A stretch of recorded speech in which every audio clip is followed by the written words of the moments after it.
everyone, and welcome to primetime coverage of the 2023 Bahamas Golden Jubilee Games. I'm Chris Saunders, here on the eve of the last day of competition. These games have been definitely one for the record books, with a tug-of-war battle going on between New Providence and Grand Bahama for the top spot on the medal count. Actually, it was Grand Bahama holding on to it for quite some time until we got to track and field. Here's a look at the standings as of 6 o'clock this evening. Right now, New Providence has taken just a slight lead with 10 medals now overall, with 165, including 56 gold, 62 silver, and 47 bronze. Grand Bahama now has 155 total medals, 71 gold, 48 silver, and 36 bronze. Columbus Isles with 61 in total, with 19 gold, 12 silver, and 30 bronze. Andros in fourth with 12 gold, 19 silver, 20 bronze, for a total of 51. And rounding out the top five, Long Island with 14 gold, 12 silver, and 12 bronze, for a total of 38. Exuma has 22 in total, including 2 golds. Mycal has 2 golds for a total of 13. Eleuthera has 1 gold for a total of 11. Abaco has not picked up a gold yet, but has 5 in total. And Bimini and the Berry Islands with a total of 3 medals, all of them gold. So again, it's been a tug of war. Up until today, it wasn't even a tug nor a war. It was just Grand Bahama dominating. And just to put it into perspective, though, a lot of those medals did come from aquatics, with Grand Bahama getting 131 from the aquatics competition and New Providence picking up 112. Also joining us here tonight, Deputy Chairman of the Bahamas Games, Bahamas Games Secretariat, Romel Fish-Knowles. He's here in studio once again. Romel, just one more day to go in these games, and things are starting to get close, especially in the medal count. Oh, most definitely. I just want to make the public aware that we're not taking the overall medal count. We'll be announcing the individual winners. Right. Because we want to make sure that the islands get its fair due. Who would have thought that Columbus Isles would win in volleyball? Who would have thought Andros would have won tennis? So we want to focus on the individual events so that we can give the islands their just due. But hey, I mean, and this has been an exciting games for the athletes, and I can tell you that the excitement is real high, and the question is already being asked of the Prime Minister. 3 years or 2 years?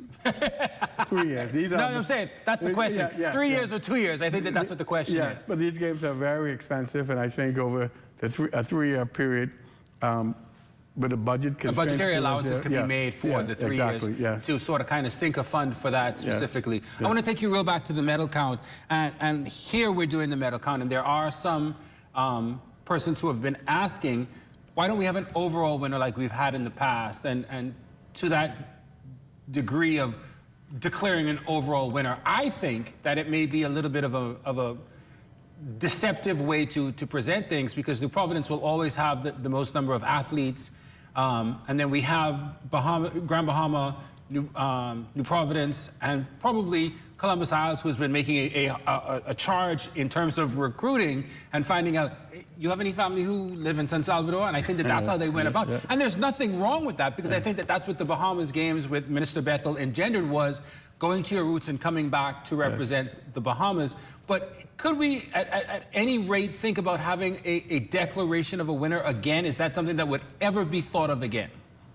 As long as I sit in the chair and the minister and the views of the Prime Minister, I don't think so. Because if you look at tennis, you will overlook the fact that Andros won tennis.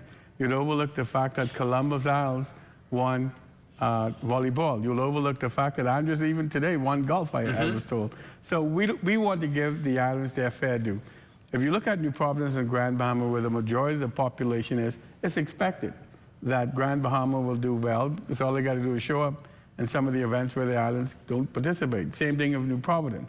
So we really want to highlight the accomplishments of these sports councils and the islands that do very well during these games, but they get overshadowed when you go to a medal count. And New Providence will always win the games. That's just the logistics of these games. Grand Bahama will always finish second, or it will be between Grand Bahama and New Providence.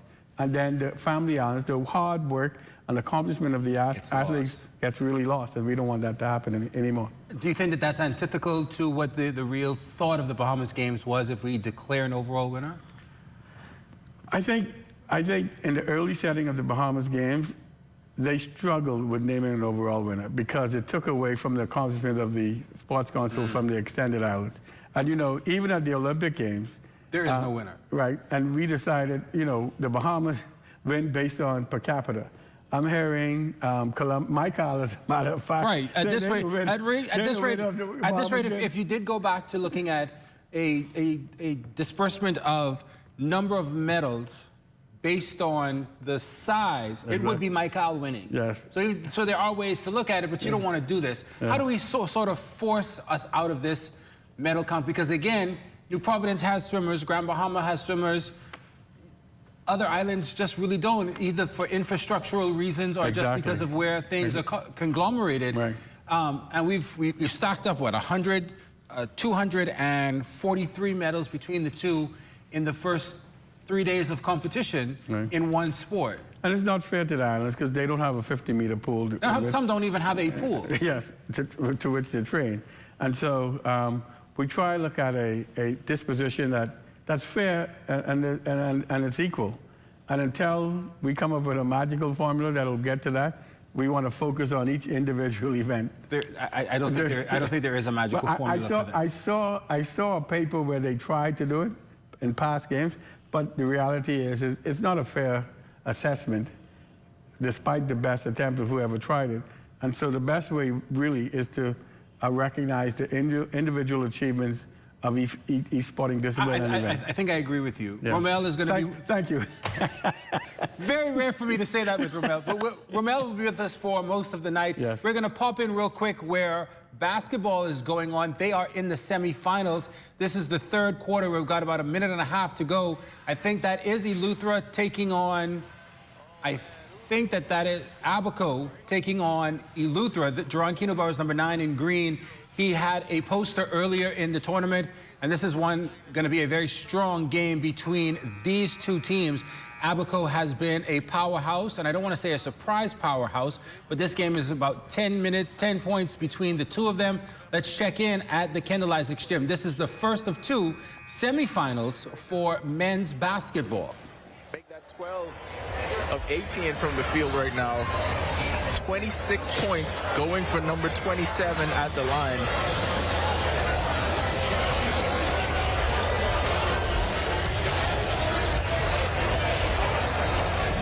And perhaps most impressive, 4 of 4 from three-point range. Absolutely. And he's asking to come out. I guess he wants to sit out the last part of this. Wanted to get this 130. Yeah, get that extra blow. Knowles pulls up for 3. And that is not the typical possession we've seen Abaco have. Rush shot, well defended, not the shot you wanted. After 2 bad possessions. Meadows mismatch, but Bain pulls up. I think he bailed him out just now, pulling up for that jumper. Looks like the ball will stay. Pushing the back. Bain will check out Fernando. Now checks in for this final minute. Give Eugene a rest. Headed into the 4th.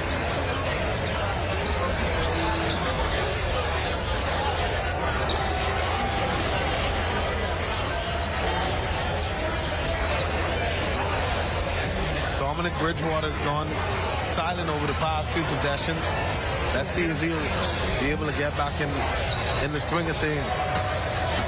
Knowles good on the first. But that's part and parcel that Robert Joseph and Godfrey Roll are interchanging and giving Bridgewater the fits. Full court, there he goes again. Joseph really hounding Bridgewater right now, causing Malik. Yeah, it's as simple as just not giving Bridgewater any comfort level. They're just going to be in your face the entire possession. That's a travel. Fellows called for a travel. And you hear the Abaco supporters are in the gym now. They're here.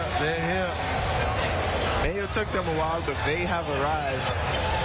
Celebrating on every Eleuthera turnover. So right here, you want to get 2 good possessions. 40 seconds left here in the third quarter. Meadows goes to post up on Miller. Knowles on the drive. Knocked away. Wright battling for it. Comes up with it. 5 seconds left on the shot clock. Joseph has to put it up. 3 is short. Burrows races the other way for a loser. Full head of steam. Euro step and one. Keno Burrows in transition is a nightmare for the opposing team. And he says to the crowd, be quiet, we got this in hand. Yeah, I think he took it personally after the Abaco fans are celebrating their travel a bit too much. Yeah, they started to go off, and Keno Burrows said, hey, quiet everybody. We still got this under control.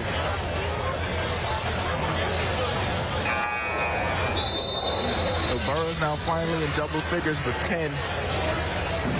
10.7 boards, 7 assists, though. I'll tell you what, he's having one of those games where it didn't look like he was having that impact, but flirting with a triple-double at this point. Yep. And he converts on three-point play. And we called it somewhat of a version of the offense that the Nuggets run with Jokic, but leading the tournament in assists and leading this game with 7 assists, it certainly does look like that. Roll again. Roll to the basket. Straight to the cup. Straight line drive. Gotta stop him from getting in the paint. But like you said, Jerron Keno Burrows is doing his best impersonation of Nikola Jokic. And Bridgewater are so similar in the fact that when they drive to the basket, it does not matter the defender that's in front of them. They are attacking with intent. And they play through contact. So that's so key. 3 seconds left. Burrows tries to get all the way to the cup and just poked away at the last second by Oswald Meadows. Great defensive play. 80-71 headed into the fourth. Do not look away, because with the way these teams have been shooting the basketball, this deficit could be erased in 3 possessions. Luther leading right now against Abaco 80-71 as they get ready to start the fourth. The winner of this game will take on the winner of the next semifinal between New Providence and Grand Bahama. That's at the Kendall Isaac Gym. Going on right now, too, over at Bankers Field. They've gotten their power issues fixed. Right now, it is undefeated Long Island trailing Eleuthera 5-3 in the bottom of the third. Marcellus Hall is there with the call. Well, the scoreboard says 6-3. I thought it was 5-3. But the scoreboard says 6-3. I got to double check that. And now Ninja comes out to have a word with his pitcher. He says, look, just give me out. Just give me it out.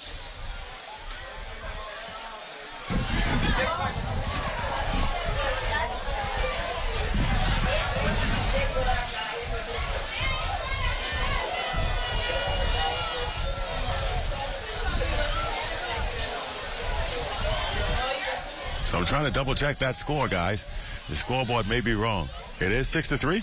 It is 6-3. 6-4. Okay. So the score is 6-4 now in favor of Eleuthera. Still a 2-run game. Tying runs are on board. Here's Thomas Davis. Fouls it away.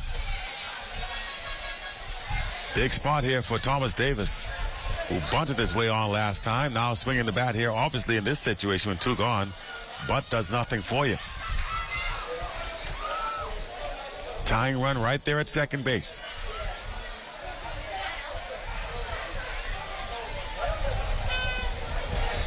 Davis waiting on the pitch from Pinda. Outside for a ball.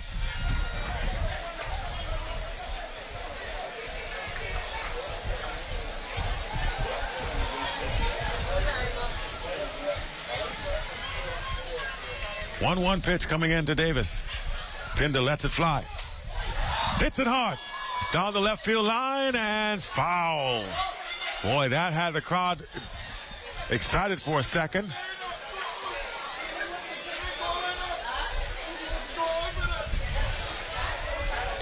Thomas Davis. Now Pinda asks for a new ball. This thing is not over just yet. The Long Islanders still fighting. They're down to their last out, but they'll give it their best shot here with a chance here. Thomas Davis up the ladder, does not chase for a ball. They're going to throw behind the runner again, and in there safe. Boy, this catcher likes to throw behind the runners.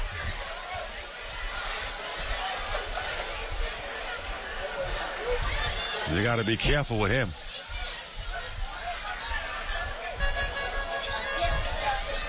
Six to 4 game. Thomas Davis representing the tying run. Pops it up. This could end it. Second baseman drifting over, makes the catch, and that's the ball game. So Eleuthera upsetting Long Island here as Pinder gets congrats. Look at that. He is excited, got tears, and kid comes out, greets him. What a moment here for the Eleuthera team.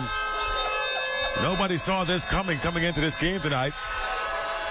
But the Long Islanders will have to be a little bit of disappointment. There's Alcott Forbes, who played for Exuma. Boy. Our final score, 6-4. Eleuthera, they play for the gold medal against the winner of the game tonight between New Providence and Grand Bahama. So disappointment for Long Island. They'll have to settle for playing for the bronze.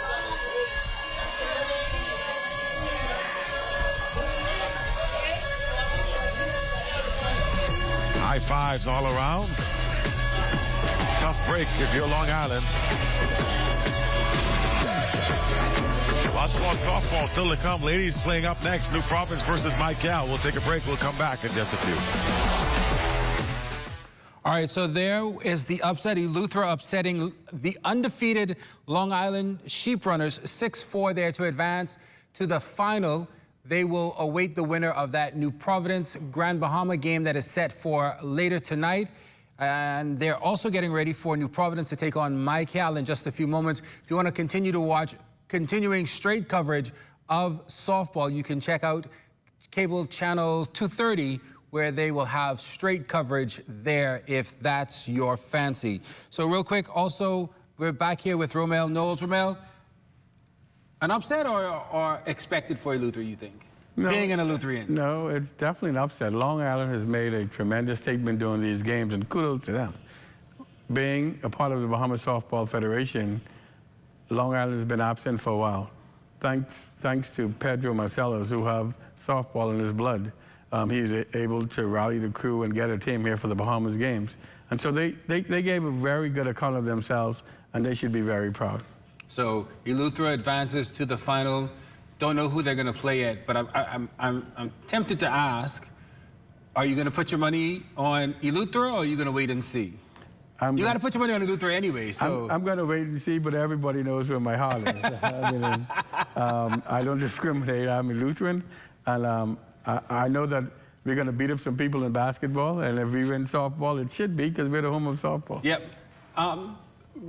Real quick, I think that when you talked about what's been going on as we get closer to the Bahamas games, Long Island had to pull together a team.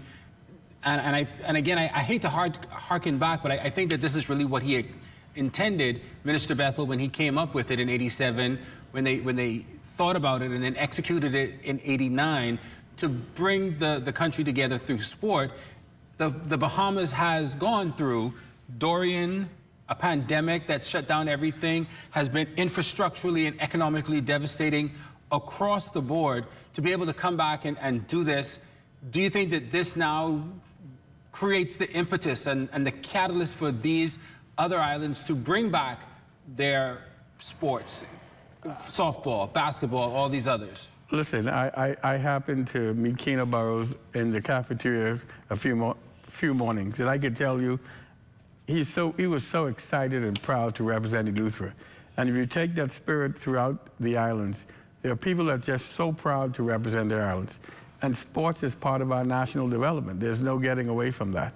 And I think you got to give kudos to a minister like Peter Bethel, Kendall Nottage, who declared numero uno, and now this minister, Mario Boleg, who, despite the odds, I mean, I remember when people were saying that these games was not going to come off. And the minister buckled down, and one of the persons behind the scene who don't get too much credit is the financial secretary, Simon Wilson, who made sure that these games would not only come off, but be successful. I'm not saying that we did not have our hiccups. Obviously, after 22 years, we did. But here we are, and the 14th, and the game finishes on the 15th. And so kudos to the entire government, Philip Brave Davis, our Prime Minister, for having the tenacity in making sure that these games come to a conclusion. And so when you look at all of the successes of the islands, I mentioned them already. I mean, if this have to serve as an impetus, like you say, they will begin preparing for the next Bahamas game as soon as they get back. Sports councils are talking long-term now. We're talking from the government perspective of building infrastructure in the family violence. I spoke to the Prime Minister last night. It's happening in Cat Island, and he assured me, along with the Minister of Sports, maybe more than the PM, but the Minister said Abaco is next. And so it's just an exciting time to be a part of the Bahamas Games and sports as an overall development of our people. And the thing is, the Prime Minister, Philip Davis, our Minister of Youth, Sports and Culture, Mario Boleg, they aren't just paying lip service to it. I've been to a couple of events, basketball, baseball, softball, and Minister Boleg pops in, very unassuming, sits in the corner, watches, and keeps on moving. I've seen him at other events. The Prime Minister has given out untold number of medals at this point, and he's not paying just lip service. It's something that's important to him and important to Minister Boleg, and I think that coupling makes it a great push to get behind this and hopefully get it back again in 3 years. Well, the Prime Minister, surprisingly to me, used to be an athlete, right? He told me. Wait, why is that surprising? Because I don't know if the Prime Minister, he could talk. next thing you could say, you didn't know I was an athlete, but keep on going, Fish. I know you're an official. Keep going out, keep going, Fish. And Mario, as Minister Boleg, as a coach, nobody knows him as an athlete, and he's going to kill me for this. But, you know, we have people that are passionate about sports, and I just hope the Prime Minister promised that he's going to institute the Bahamas Games, so no government ever in the history of our lifetime will wait 22 years to have a Bahamas Games. It is kind of disappointing that in 2001, we had anticipated it back in 2004. Hurricanes started to happen, financial crises started to happen, and hopefully we can put something in place to make sure that it continues on regardless of what's happening. I want to quickly talk to you about softball, and I hope I don't put you on the spot too much, but when we started to build the national stadium, the Thomas A. Robinson National Stadium, we had to tear down the Andre Rogers baseball diamond and the Churchill Tenor Knolls softball diamond. We've rebuilt the Thomas A. Robinson Baseball Stadium. That's putting baseball back on the map. Softball, unfortunately, has been playing in the Bankers Field for quite some time. I think that's almost a decade and a half that they've been playing there with a promise of CHTK coming back. Is there any push in the back of anyone's mind right now that we need to have not a softball stadium, but the Churchill Tenor Knolls softball stadium back? This is emotional for me, but the Churchill Tenor Knolls Stadium means a lot to us as a family. We have, you know, it's funny, the Knowles family believe we own softball because it's been so good to us. Not that, you know, we're bragging, but you have Austin Kingston Knowles in Eleuthera. You had Leon Apache Knowles, who led our national team. You had Churchill Knowles and myself, who also is in the ISF Hall of Fame. So it's really personal for us.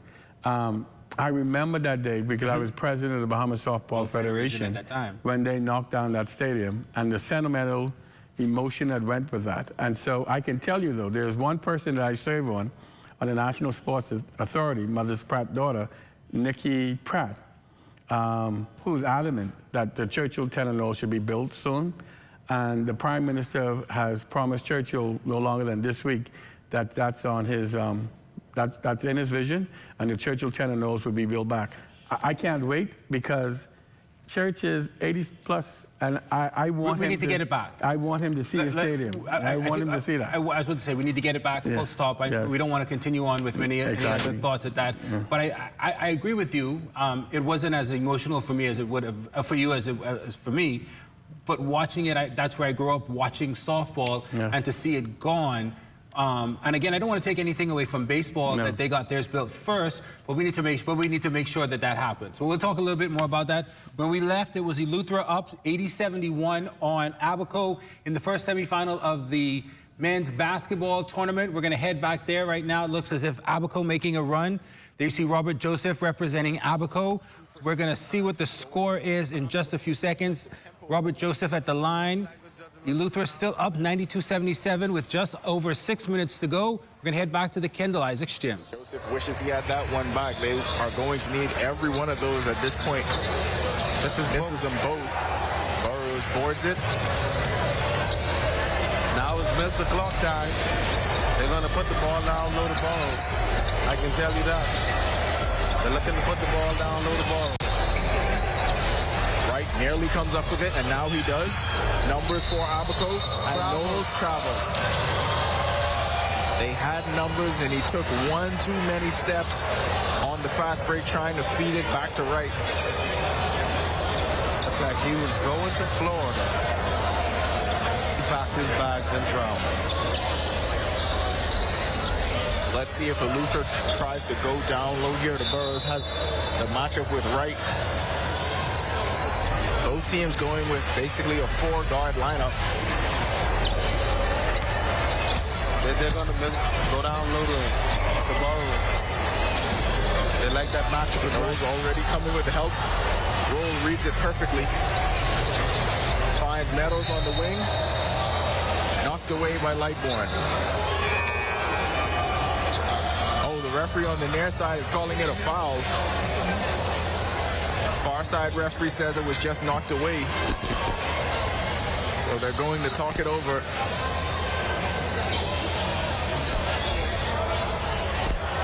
So it looks like they're converging.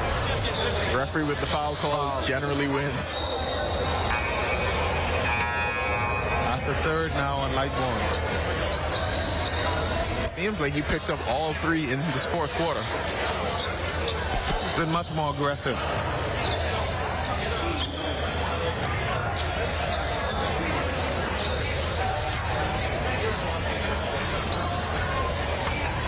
So Meadows rattles home the first free throw.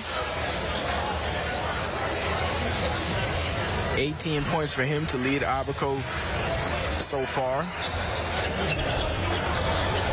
Wright nearly had the putback dunk. Bridgewater takes the contact and scores. Officially a 30-piece for Dominic Bridgewater.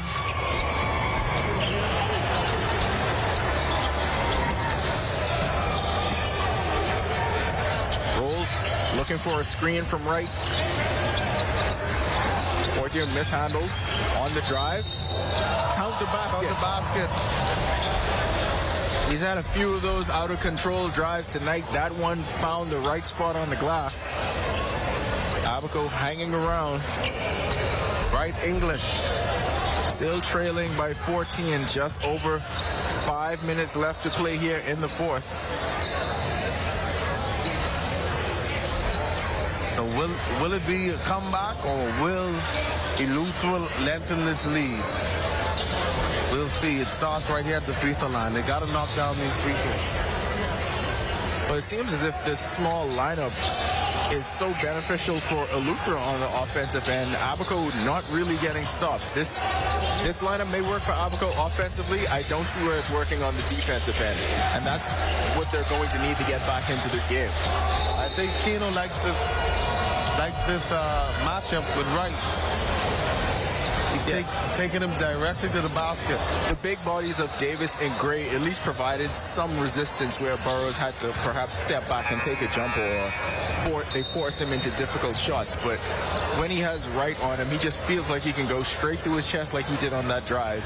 And he's either going to have to foul me or I'm going to get an easy shot. Yeah, he feels like he has a big advantage.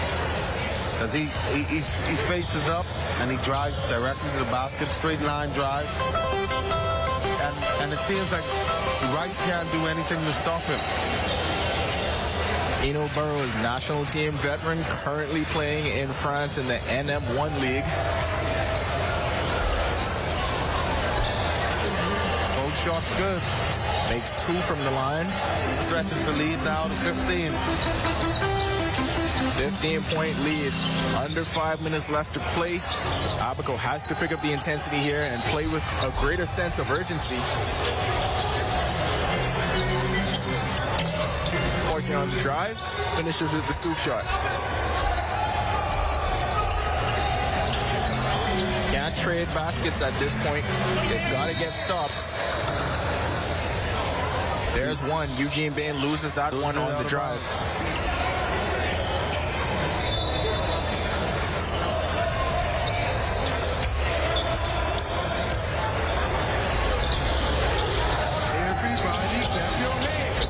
Roll, crossover through the lane. Bain challenges, but too late getting there, and Roll finishes. So these two little guards are something else. Swing pass to Joseph. Another assist from Burrows. Just when you think he's focusing on the scoring, finds a cutting Malik Joseph for assist number 8.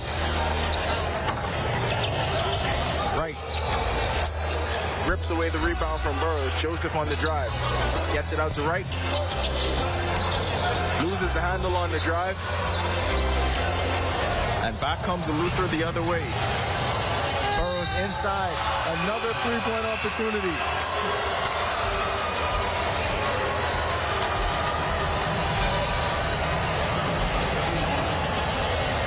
Eno Burrows has come alive in this second half. Just 2 points at halftime.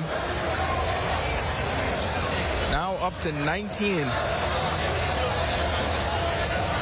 Yeah, Keno has come to play in the second half. I know that he would have been unsatisfied with the way he performed in the first half in terms of points. But his value is so much more than scoring because he was able to facilitate. 21 points, 13 rebounds, 8 assists. Wow, 2 assists away from a triple-double. And now, timeout.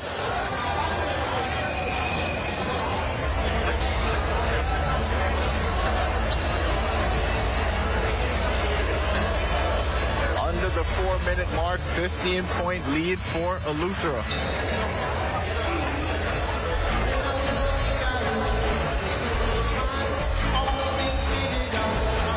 In the paint, a 16-point advantage for Eleuthera, 56-40, and a lot of that has been Dominic Bridgewater. You may think it's the bigs, but it's been that tough-nosed point guard that has gotten into the paint time and time again. His 30 points lead the game. And Dominic Bridgewater, he does it on both ends. As he goes defensively, it triggers his offense. And if you let him get downhill, he's going to finish with the best of them. He has a nice little floater in the lane, and he knocks down the three-point shot good enough to make you honest. So between he and Eugene Bain, what they have done in the first half, trickling over the second half, Eugene Bain led the second half with a three-pointer. So the repetition, Gene, Dominic, and now the closer. They handed over to the closer, Keno Burrows, and said, bring us home, buddy. And for all that depth we were talking about with Eleuthera for the past few days, Dexter Chambers has gone to his playoff rotation. It's pretty much been 6 guys. You haven't seen Clayton Smiley Miller for too long in this game. He's had about 5 minutes. Nobody else. Fernando has had about 5 minutes, but it's been this Bridgewater, Joseph, Burrows, Bain, and interchanging between Gibson and Lightbourne. That's the rotation that Eleuthera's gone with. No more experimentation. This is going with who you know at this point. And tomorrow he may shorten it even more. Definitely. If they do continue and finish with this 15-point lead over the last 3:37. Have to put the disclaimer out there. Stranger things have happened. Definitely. But I would like to say that Abaco really came out to fight tonight. They did not just lay down and let Eleuthera run over them. They came out and they battled. Held a 10-point lead in the first half, while Eleuthera really struggled to find some sync offensively until Bain and Bridgewater decided they had enough. And the difference in the second half is knocking down open shots. They have not been able to consistently lock down the three-point ball. In the first half, three-point ball was falling with regularity. This half, seems like they've gone away from it. They've not been able to sink as much open shots, and they've missed a lot of bunnies around the rim.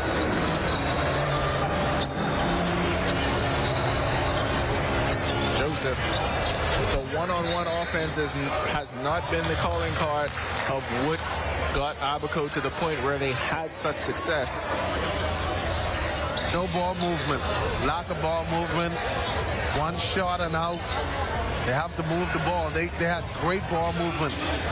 They were facilitating in the first half. Great ball movement. Meadows. Davis finally gets his hand on one, and after having such a great first half, he had to go and get his own rebound and put back just to get a touch here in the second half. Davis finally gets points number 13. Lightborn. Good move by Lightborn.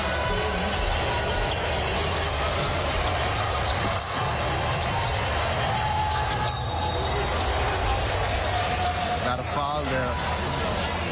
Drawn on Keno Burrows. I think that is his 5th.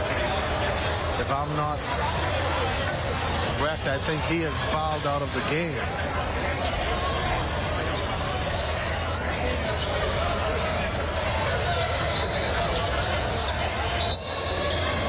Let's see. Haven't heard the buzzer. So it's his 4th. Number 4. They've adjusted it, number 4 for Keno Burrows. Coach Cambridge motioning over to him. That's a veteran. You let the veteran play with the fouls, but you just let him know how many you have.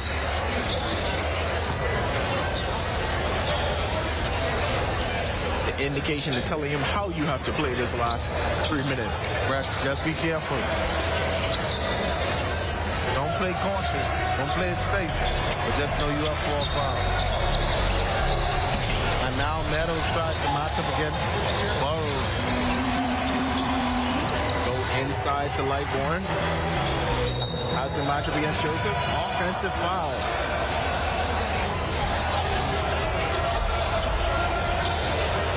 And Joseph gets up smiling,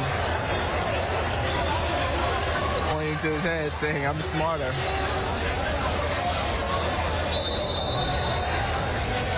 In other words, I got away with the fluff. Meadows on the drive against Burrows, trying to force him into that 5th. Doesn't get it. Burrows comes the other way. Dish to Joseph for 3. No good.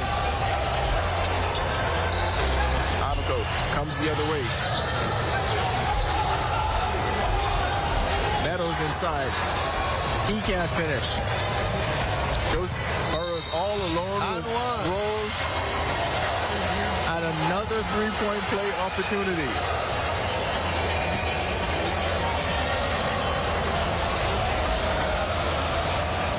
Refs will talk it over and we will confirm. They will count the basket. They have to count. That's a continuation. We fouled him on the drive. He had already picked it up. Not sure why there was a conversation to be had about that, but does get the continuation. Continues to jaw at the ref. And finishes the 3-point play. So if nothing else, this Elisa team is entertaining. Roll tries a 3. Burrows boards it.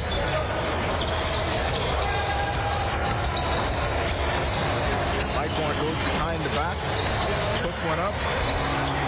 Malik Joseph blows the easy layup. Godfrey Roll is going to knock down the 3. Can't leave him open. Haven't seen too much of that, but he's able to knock one down. Hasn't been that wide open. No. Joseph gets it over to Burrows, poked away and stolen. Abaco continues to push. Meadows. Missed roll in the corner. Foul on the floor. So it looks like we have one team that's going to book their ticket to the gold medal game. It looked like the Luther Pineapples. No, I mean... I was just about to ask if you wanted to make a pineapple pun, because this is your time. You have 1 minute and 20 left. Anything you need to say about pineapples, get it out the way. They look like they're going to book their ticket to the championship game phenomenal game. Keno Burrows came through when they needed him most, down the stretch. Dominic Bridgewater carried the team when they had scoring woes. Eugene Bean was just a man possessed in the first half. Fantastic first quarter. He put the team on his back and said, hey, let me take you over the hump. Okay, I know you're coming. Yeah. So this has been a pineapple fest in the second half. Of course. They've just put the pineapples on the line. It's been a pineapple eating contest. Yeah. So far we have Pineapple Fest, Pineapple Eating Contest.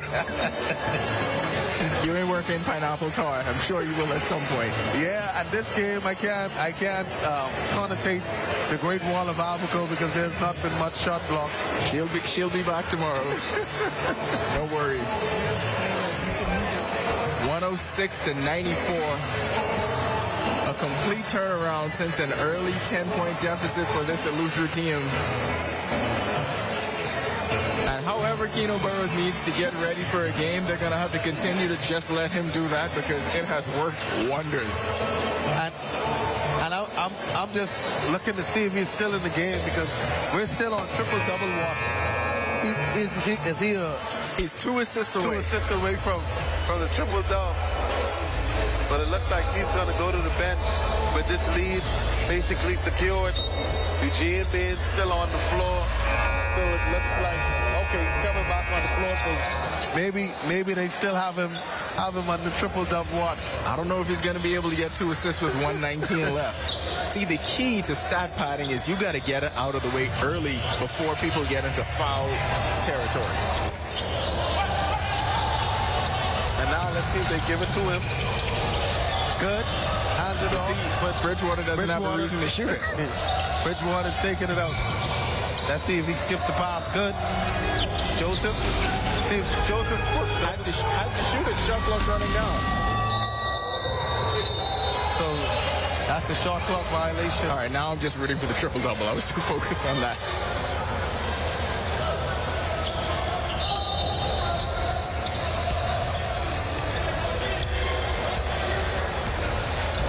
Abaco is going to be looking for a 3 here. Roll comes off the screen, finds Knowles. Shot fake. Off the front iron. Ball stays here with Abaco. Valiant effort here from the Abaco survivors. They survived the runs of Eleuthera and made a run of their own, but it was just not enough. Not enough shots fell here in the second half for them to withstand the pressures of Keno Burrows, Eugene Bean, and Dominic Bridgewater.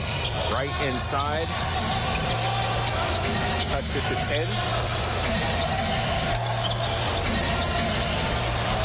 4-second difference between. And that's one. He's one assist away from the triple-double. But they look like they're going to run it out. Let's see. Yeah, just not enough time.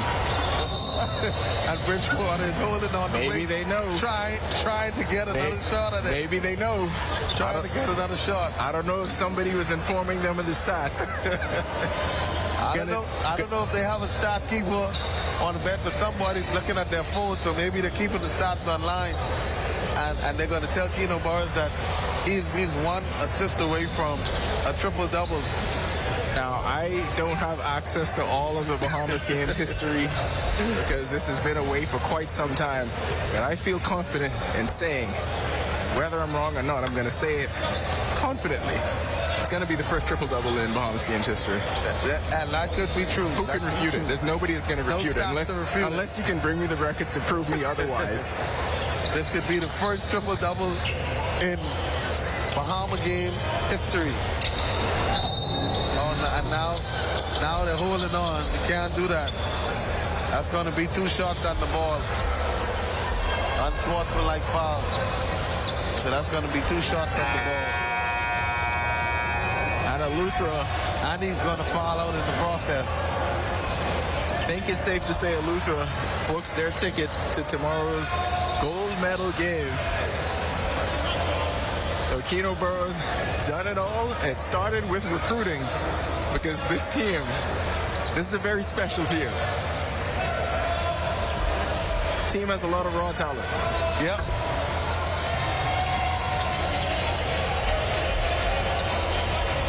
And he's still joined.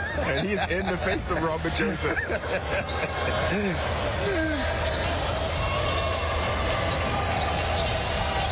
110-98.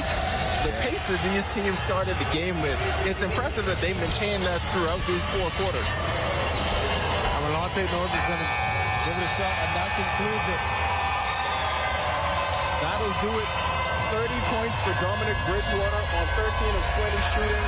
Eugene Bain finishes with 29 points, 9 rebounds. Keno Burrows, 25 points, 15 rebounds. All right, so there we have it. It is Eleuthera winning 110-98 over Abaco. Jerron Keno Burrows, their number 8. An outstanding night for him. They will move on now to the final, which is set for tomorrow at 1:30 at the Kendall Isaacs Gym. Dominic Bridgewater, there you see the short guard as well for Eleuthera, putting on a fantastic show there. 110-98 the final, and it's even a little bit deceptive because towards the end, Eleuthera was becoming very lackadaisical with the ball, presumably thinking they already had the win. Jerron Keno Burrows congratulating and shaking hands with the officials of the game. Jerron Keno Burrows will now move on along with the Pineapples from Eleuthera, as they will presumably face off with either New Providence or Grand Bahama. As you see, New Providence there in the red, getting ready for their semifinal. That is set for a 9 o'clock start.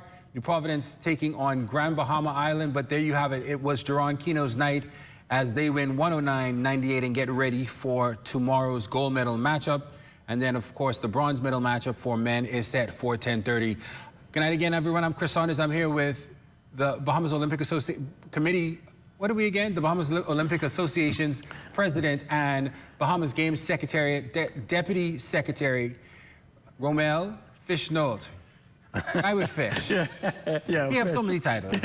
Former ISF Hall of Fame, Bahamas Softball Federation president, vice president. What else he was? Secretary General. All kind of things. He's here with us tonight. But tonight we're talking about the Bahamas Games. Tomorrow, a lot going on. Basketball, softball, opti-sailing, boxing, and track.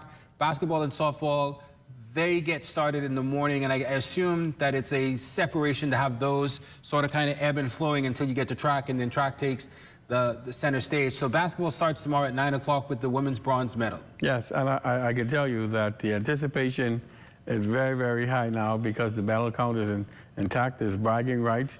You can see Keno Burrows, I mean, in just verbal. I mean, he's usually a quiet fella. But, you know, I was telling people earlier in the week, when you meet Eleuthera, man, you get beat by 50. So I'm disappointed that we've not won by 50 yet. As yet. As yet, yeah. We still have one more game. Yes, but, you know, it's been, look, I mean, and to get Grand Bahama and all of the other islands participating for medal, who've been off for the most part. Sports has been rest aside because of COVID and the like for over 2 or 3 years. And now to have these athletes back up again, hopefully this will spin off to association getting started back up in the islands. So this is a very exciting time. And there's a lot of bragging rights on the line. Some people didn't realize until I pointed it out that baseball has not been played at the senior men's level for more than a decade, almost 2 decades, because of the tearing down of the Andre Rogers baseball diamond. We do have grassroots baseball with JBLN, Freedom Farm, some other little leagues that go on. But this is the first time that we've had senior men, Bahamas level playing. That has to be important in terms of developing baseball, which we've been so successful at, and trying to get that back up and going. Yes. After our kids are finished with high school and well, more so college baseball, they return home with nothing to do. You know, obviously, they try to hand at the draft. Is it successful? And they come home and they're stagnant. So hopefully, with the new Andre Rogers Stadium, a beautiful facility, you know, we can see the senior baseball played in the country again. And similarly in Grand Bahama, where they have a big field, we can see that back up and running again. We talked about it getting things back on stream. What do you think is going to be the spin-off of having baseball back at the Andre Rogers Diamond? Well, I mean, athletes will get a second chance, right? So our kids in college who perhaps didn't make the draft, they come back home and they still have another opportunity for scouts to take a second look. It's rare, but there's a possibility. Back in the day, we had softball players being drafted off the softball field, playing baseball. So it's another opportunity, but then there's also the social impact of sports. Just competitive baseball, we used to have the Holster Night, the Barons, Fanta.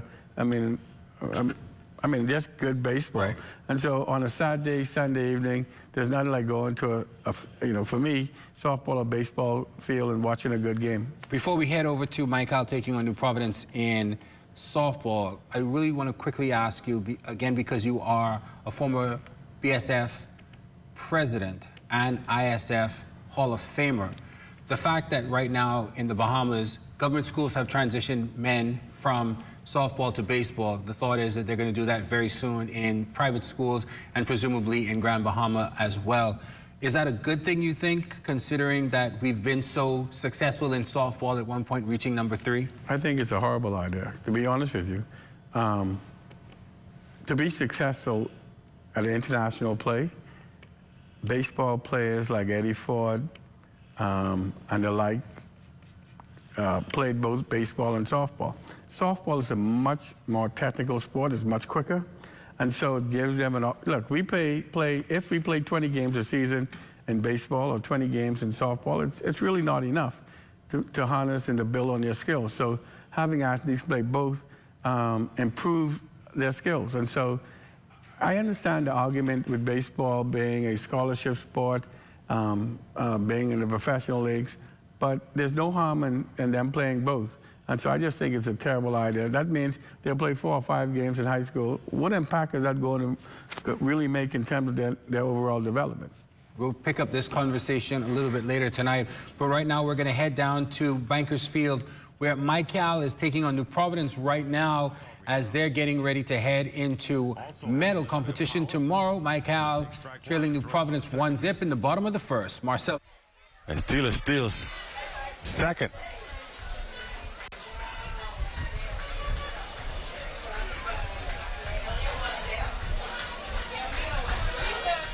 So Brendia Ferguson trying to keep this game right where it is, 1-0.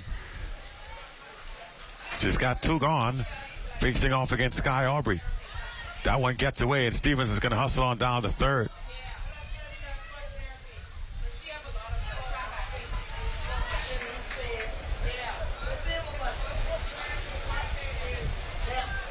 One and one the count now to Sky Aubrey. Facing off against Brendia Ferguson. We're in the bottom of the first inning of a game that has gold medal implications. And fouled off the foot. It's going to be a dead ball situation. 2 strikes now on Aubrey, though. She limps it off. Dad comes in to make sure she's okay.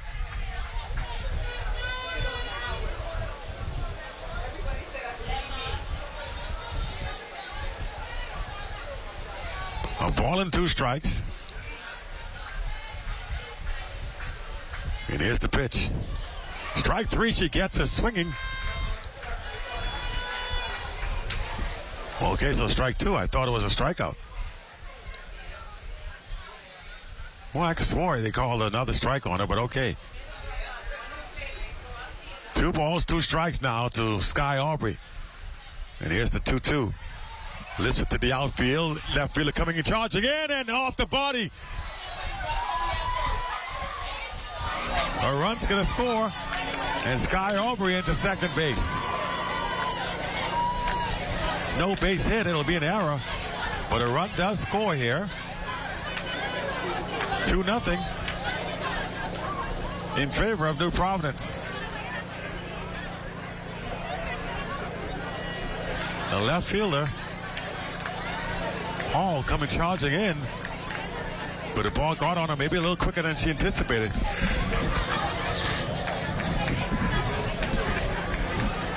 And now a timeout call by Michael.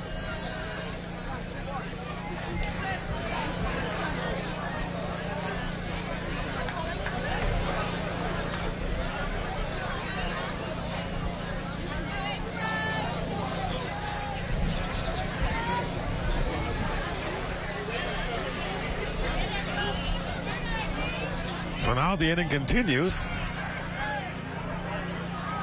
as April Davis comes in to bat.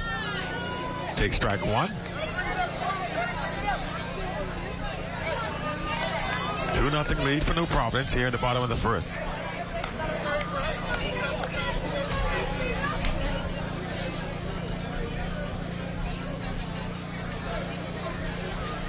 Here's the 0-1. Fouls it back, strike two.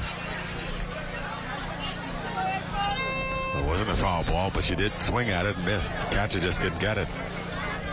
2 strikes now. Is moving over to third base is Sky Aubrey.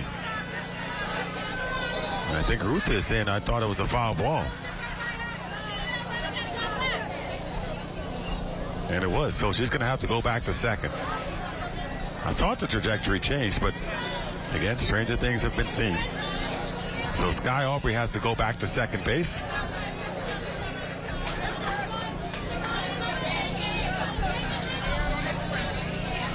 Oh, 2 the count. Strike 3. The throw down, and she is out at third. So they double him up. Returning the favor, the same thing happened in the top of the first for Michael, and now a double play, hence the threat here for New Providence. At the end of one, it's a 2-0 lead, though, in favor of New Providence. We'll be right back. Second inning just ahead. So right now it is Michael trailing New Providence 2-0 early on in that women's matchup. A lot on the line. A trip to the finals for that. Still here with Romel Fishnose. Romel, real quick, just want to pick up what we were talking about a little bit earlier about your disagreement with switching from softball to baseball. But just for clarity, you don't mean your problem is with baseball. Your problem is that we should probably have both. Yes. Exactly. Why do you think that is? Because the repetition. I mean, and we don't play nearly enough game in baseball nor softball. So if you combine both of them, the athletes themselves get more repetition. Softball, when it became third in the world, had both baseball and natural softball players playing, and that isn't going to change. If you look at the international stage, you have Venezuela, Cuba, Canada, the United States. All those athletes that you see on the softball field played a little bit of baseball at some point. And so the specialty players like pitchers probably just play softball. But if we want to get back to number 3 in the world, we're going to have to use a combination of both. How is that? Do you think that is a goal of the Bahamas Softball Federation, even though you're no longer necessarily a part, but as the Olympic Association president, is that something that you would like to see and push through the Softball Federation? Most definitely. I've been adamant on the fact that you can't not just remove male softball from high school. No, I mean getting back to third. Oh, yeah. Or getting at the world ranking in softball. Most definitely. I mean, and if you look at the track being back to being ranked in the world, I think softball has an easier path than baseball, and that's not to diminish baseball at all. I think we have some very good baseball players. We just don't have enough. But if we get our baseball players playing, you can imagine Jazz isn't playing softball. Come on. But, I mean, but then at the same time, the Bahamas, with its limited budget, and I'm sure the Olympic Association has a limited budget as well. There's not finite numbers like the US OC has that's funneled to them that you can support these teams. Because again, team sports at that level is a lot more expensive than an individualized sport like track and field, swimming, rowing to a certain degree. Where does the funding come from to push that? Well, you get a Jazz Chisholm, that's automatic funding from international sponsors. So if you look at Jamaica, Jamaica has a rich history in sports, and Puma pretty much carry them all over the world. So if we get our international athletes involved in marketing sports in the Bahamas, that takes care of some of the financial responsibility. Sponsors go where winners are. And Jazz Chisholm is a winner. Stevie Gardner is a winner. Miller Uibo is a winner. And so we have a product. It's just how we expose that to the international community to come on to the Bahamas and invest in our athletes. All right, we'll pick that up again. We're going to head back down to Bankers Field, where New Providence is trying to hold off Mike Cal right now, top of the second. New Providence up 2-0. Loser plays the Bronze for the Bronze.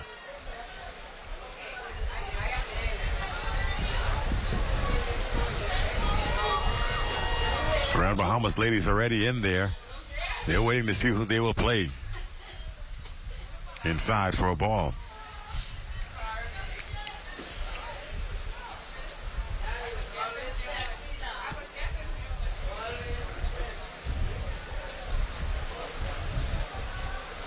Top of the second inning.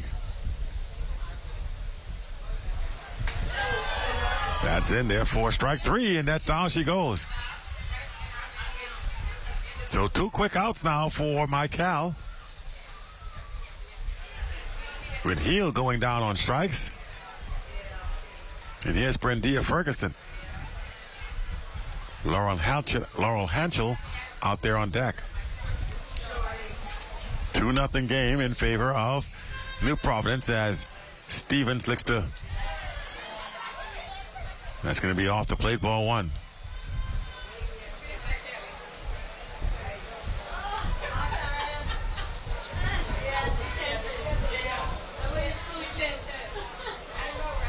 Ball and no strikes. Ferguson, grounder. That somehow gets through, and she's going to head on. Think about going to second. Now scampers back to first. So Brendia Ferguson on board with a base hit.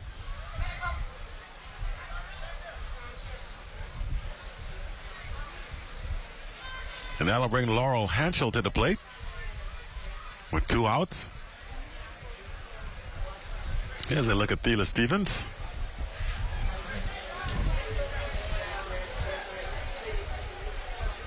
Got married last year to Darren Stevens.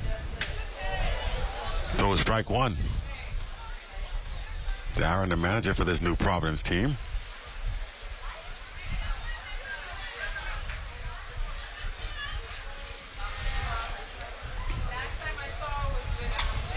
Fouls it away. Strike 2.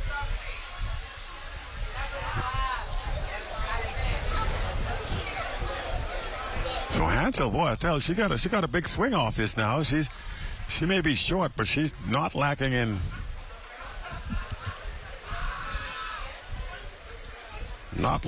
power, that's for sure.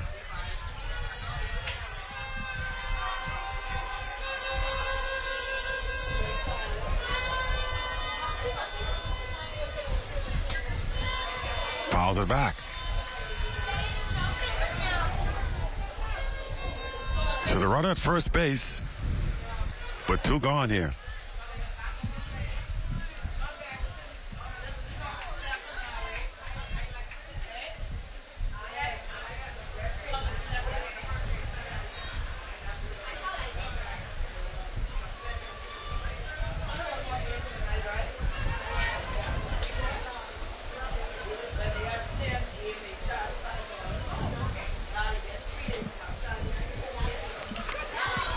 And that's in there, strike number 3. So she gets a looking, and the inning is over. Well, the top of the inning is over. They get a runner on base, but they leave us stranded. We'll move to the bottom of the second inning. It's a 2-0 lead. New Providence coming back up to the plate, looking to add some more.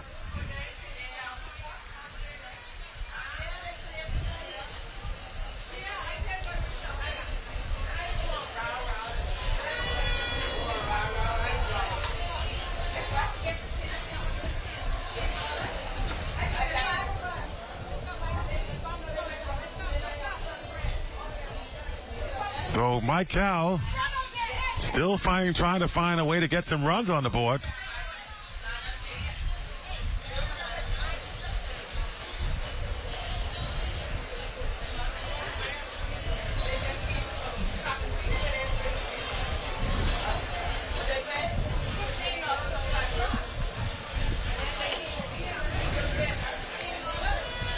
So a $15 cover charge to get into the arena tonight, but that has not daunted the fans from coming out.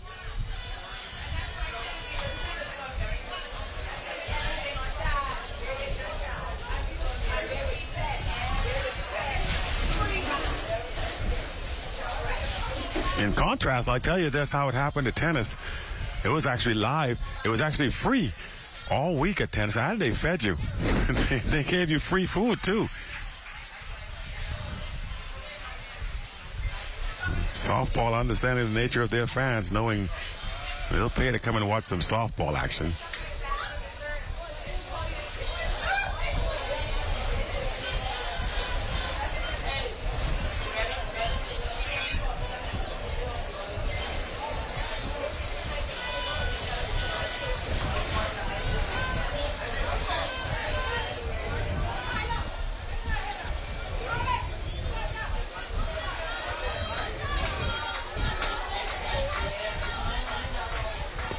So here we go now. New Providence looking to add some runs. That's the center fielder at the plate. This is Jenna Malone. As we start the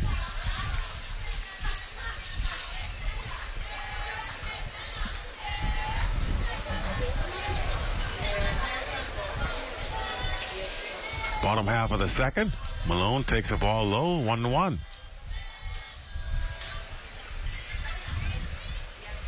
One ball, one strike to Jenna Malone here as we are in the bottom half of the second.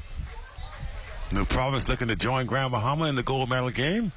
Mike Cal looking to do this exactly the same thing. Malone down to second base to throw over to first. In time, that's the first out.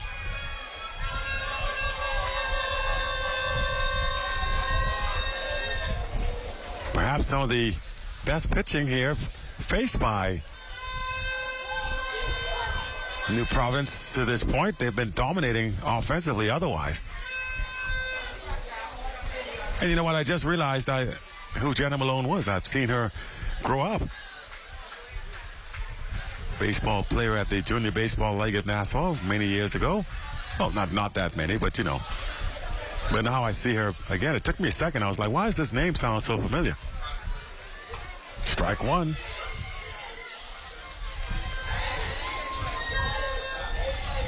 This is Aaliyah Ferguson getting her first at bat now. This is the catcher for New Providence.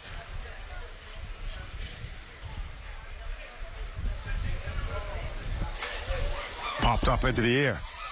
Could be trouble, but center fielder calls for it. And the left fielder kept on coming. Center fielder was right there. Aaliyah hustling all the way to third base, and she's going to be out at third. Ruth Ann Sims getting the tag. So by right, she actually got out twice.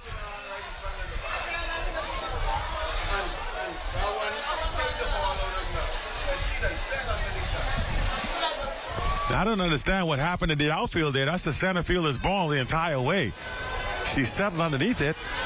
And I don't know why the left fielder, Aluan Hall, came running across her and knocked it out of the glove. The good thing is it doesn't hurt him because the throw comes in time to get the out. But, man, that could have been disastrous for Mike Cal.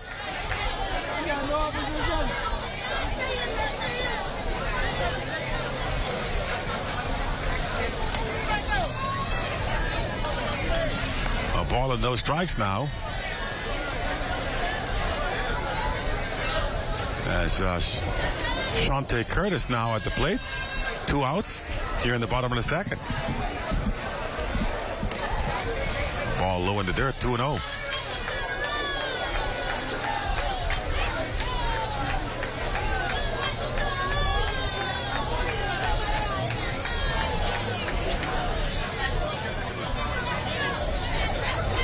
Two balls, no strikes. Off the glove of the catcher, 3-0.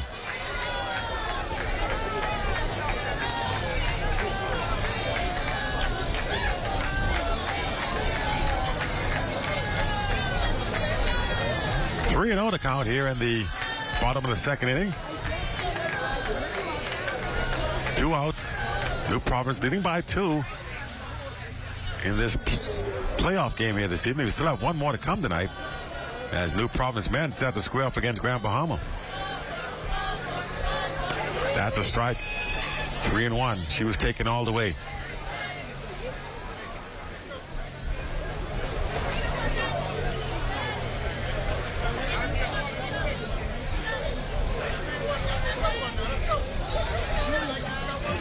Three balls and a strike now.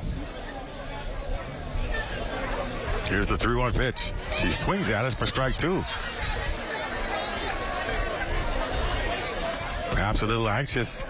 That ball obviously in the dirt. She might have had her mind made up to swing at it before the pitch even was released. That's how it seemed in that one, because she obviously didn't pick up the softball too well. But now the count full here, 3 balls and 2 strikes. A chance here for Brandia Ferguson to get out of it with no damage. But that'll be ball 4. Try to put a little too much on it.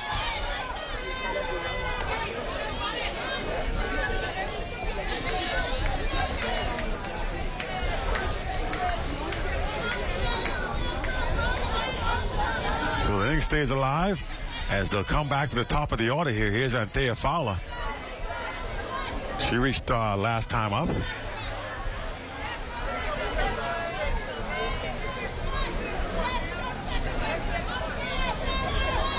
Shows bunt. Pulls it back, but that'll be strike 1.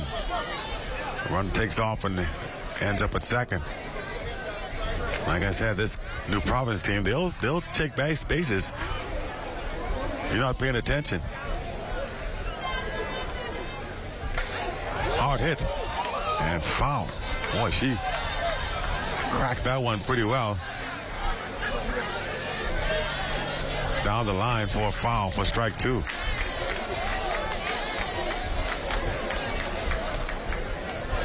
So even though she likes to bunt, Fowler apparently packs a little punch into that bat. That was pretty well hit.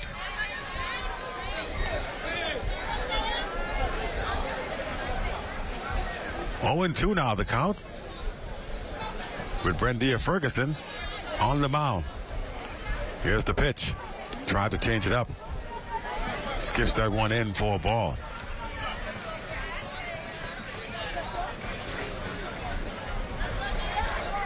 One and 2 now.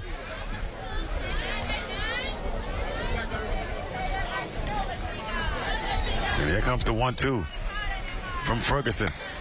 Hit hard to the left field. And the catcher is made by Hall. So hard hit, but it ends up being no damage done. We'll head to the top of the third in just a few moments. It's a 2-0 game in favor of New Providence. We'll be back with more softball in a moment. All right, thanks a lot. Right now, New Providence over MyCal going into the top of the third at Bankers Field in women's softball. As we said just a few moments ago, Eleuthera winning and cashing their chit to go to the gold medal round in men's basketball here at the Bahamas Games, getting ready for their matchup. Grand Bahama and New Providence looking to be on the next side of that game that is set for tomorrow at 1:30 at the Kendall Isaacs Gym. We're going to head there now as New Providence takes on Grand Bahama. Just over 3 minutes to go here in this first quarter. Recently on the senior national team level as well. Mouse in the house. Big task having to guard Willis Mackey. That's a tough task for Kevin Sylvester. He's tough down there. Tough catch in the paint. Tough score. And once Grand Bahama slows it down, that size advantage really comes into play in the half-court set. And that's to their advantage. They want to slow the ball down. They don't want to run up and down with New Providence, or they may be in for a long night. Sylvester, baseline J, it's one shot and out for New Providence. There's really not a lot of second shot opportunities. And that bodes well for Grand Bahama. We'll have to see how that trend goes tonight. Mouse in the house again. Another mismatch. Mouse in the house again. Clark comes away with it. Somehow turns that into a fast break. Get that out of here. Trevor Bain. Oh my goodness. Trevor Bain says, get that out of here. He has some hops. He also has the gold medal game in his sights. Trevor Bain coming out to set the tone early for Grand Bahama and just wanting everyone else to follow his lead. It does not matter that he's playing with 2 pros on this team. Trevor Bain is saying, I am going to lead us to this finish line. Trevor Bain is looking good. He has some heart, man. He does not give up on the play. I love that about players. He was all the way on the opposite side of the floor, and he got over for the challenge block, for the run down block. This New Providence team playing surprisingly well in the half-court set, but it'll be interesting to see how long that is able to hold up when we don't anticipate that they will be able to rebound with this Grand Bahama squad. You listed the heights of that front line. It's going to be very difficult not just to defend them, but to be able to rebound against them. And what sort of impact will that have over the long haul? Right away, you see Marcana going to some size and inserting Chicken Wiley and Richard Lowe to play down in the post area. To match up with the length of Willis Mackey, Kentuan Smith. And I think Marprad went to the bench for Baisden, Donald Baisden. So Baisden checks in, and for New Providence controlling now is Ken Von Farrington. And Baisden can jump out of the gym. Miscommunication. And he puts it in. Farrington and Alexander. Unforced turnover there. Cards can't turn their back to the basketball. Wiley inside the Musgrove. Midi jumper is good. Musgrove also off to a quick start. He can hit those, man. He will hit 9 out of 10 if we don't play him up. Musgrove with an early 7.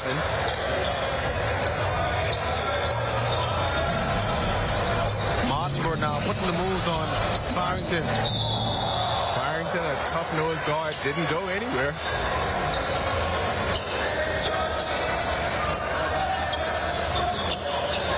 This is exciting basketball. You gotta love this. This is just awesome basketball.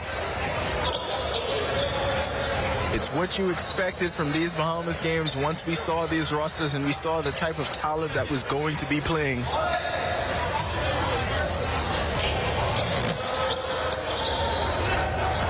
He's had the hot hand. Still hasn't missed a shot from the field. Baisden steps into a good-looking jumper off the mark, but gets his own rebound. Those are the rebounds that you expect New Providence to have to get. Bang, all the way to the cup. Nice move. Nice move. 5 for 5 from the field. 13 points for Trevor Bain.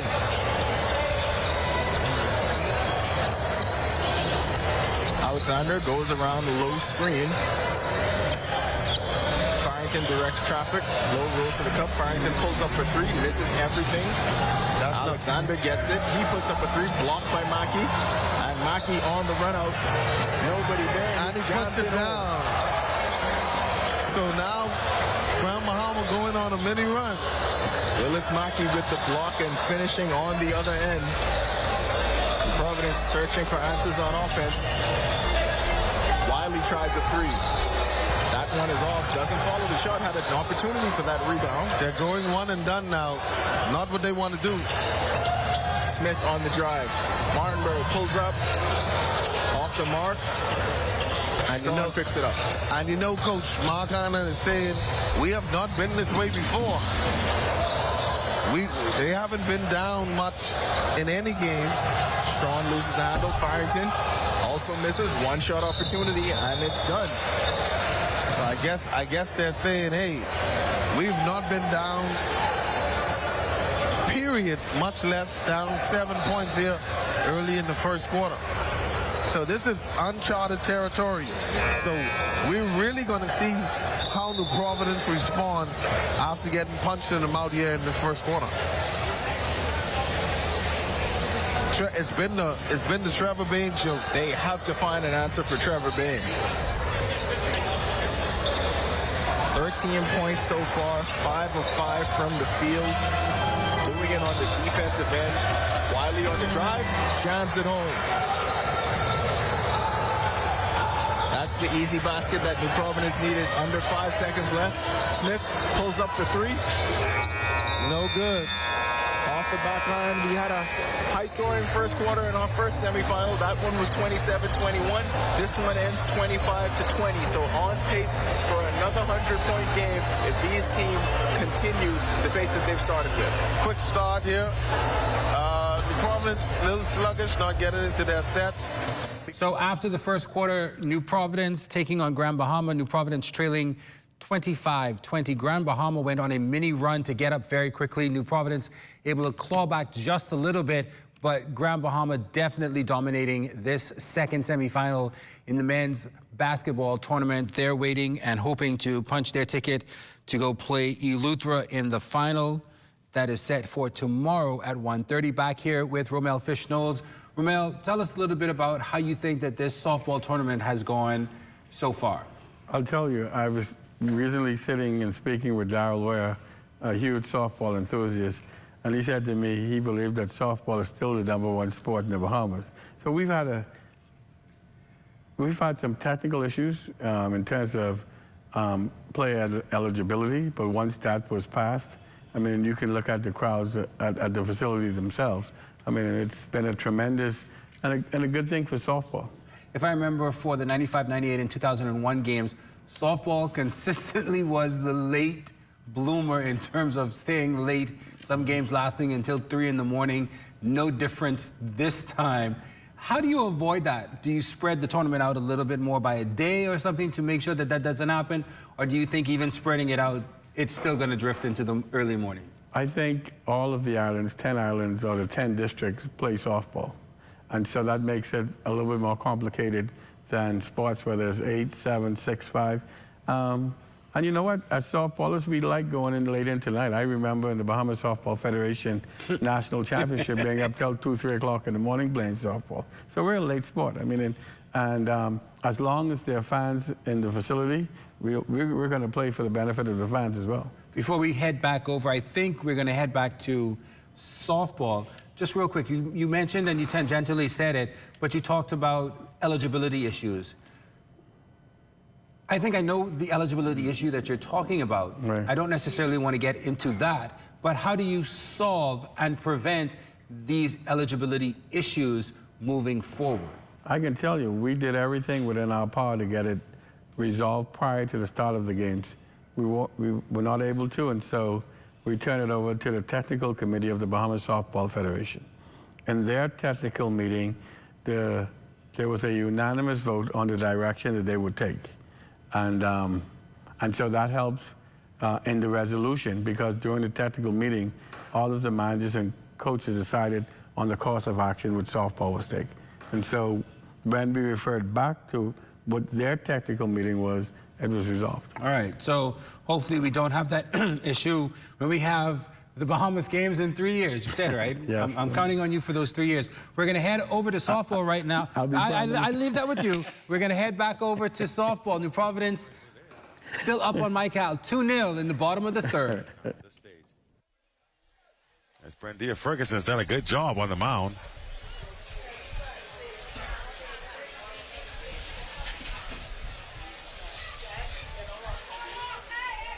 We'll see if that continues as we go to the bottom of the third here.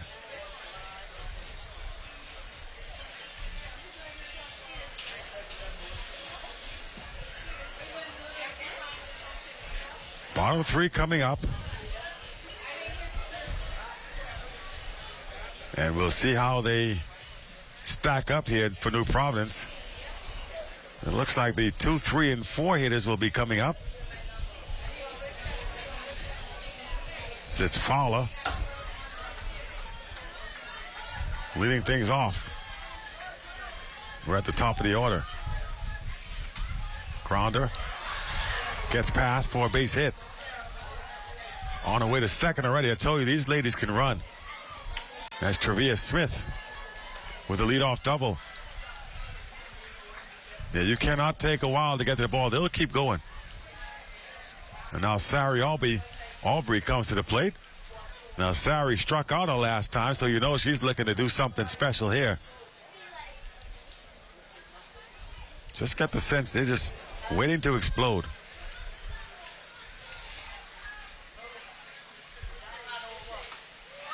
Strike 1. Sari also played for New Providence in the volleyball. This one hit to left field and just foul. Well, the left fielder playing, well, I guess Sari does have the power to reach out there. So you got to respect that.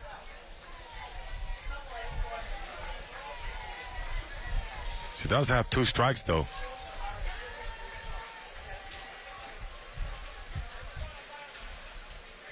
Bottom of the 3rd inning. It's a 2-0 contest. Michael trying to keep it there. Brandia Ferguson has been doing a good job here.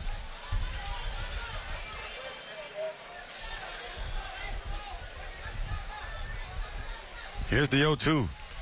Strike 3. She gets a looking yet again. So Sariobi strikes out for the 2nd time. That's a big inning. That's a big out, I should say.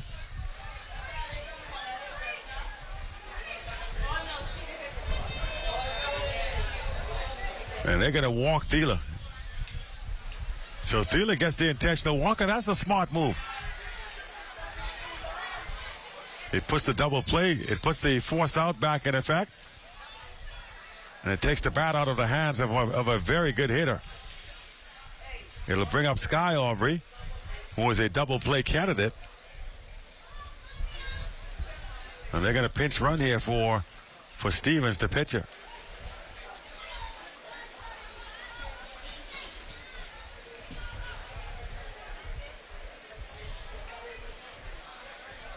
Playing for runs here is New Providence. Understanding 2-0 is not a big lead.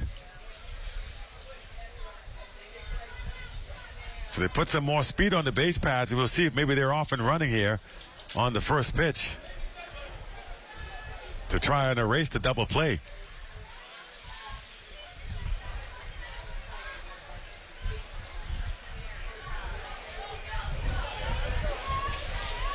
Strike. So Sky Aubrey takes strike 1. Runner stay put.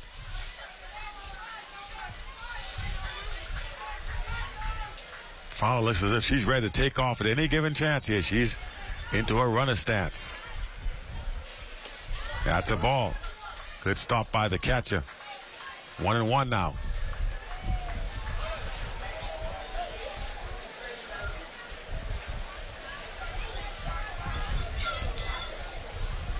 The count is 1-1 here in the bottom of the 3rd.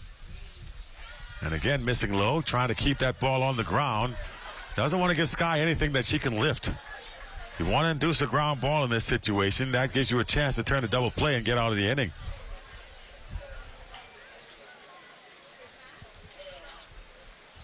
A ball and 2 strikes to Sky Aubrey. Swings over the top. Now it's 2 strikes on her, 2-2. We had it backward on the board, so it's 2 balls, 2 strikes.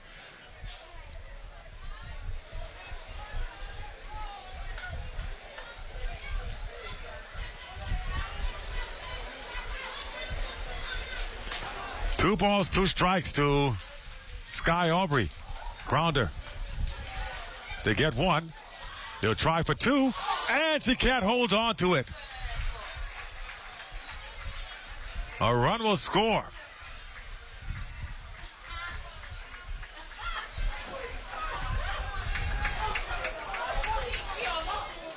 They almost turned the double play.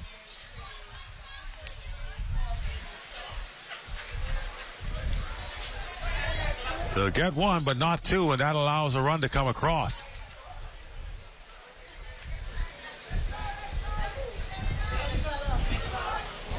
Here's the pitch now. And foul.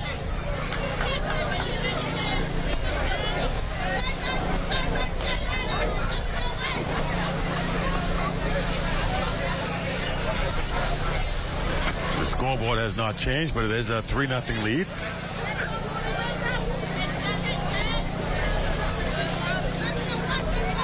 On that last play, here's the pitch now. Taken high for a ball.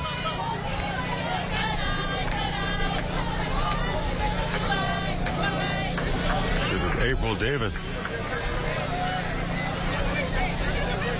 now they make the change on the scoreboard. It's 3-0 here in favor of New Providence here. So Sky won't get the RBI. It's a fielder's choice. But it does bring home a run on the double play attempt. That's a strike. 1-2 now.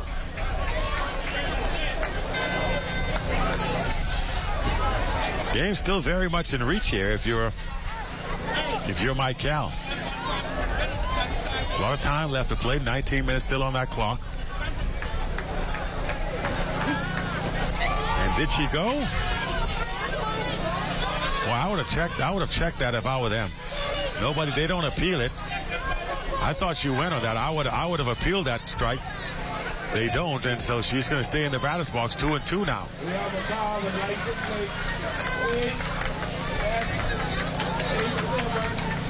Wind starting to whip around here at the stadium. That one's driven to left field. Left fielder drops back, and she can't make the play.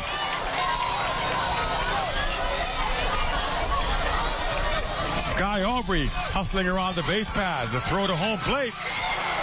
And the catcher drops it, so the run don't score.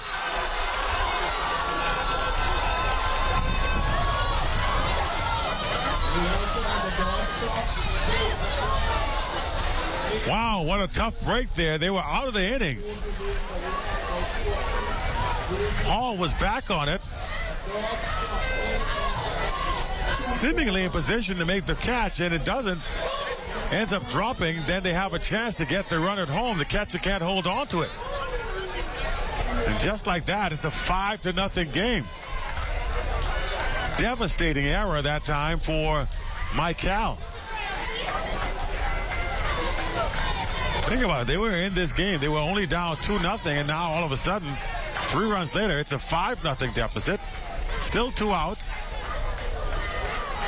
And now signs of concern if you're Mike Cal, because you can see this one start to slip away from you.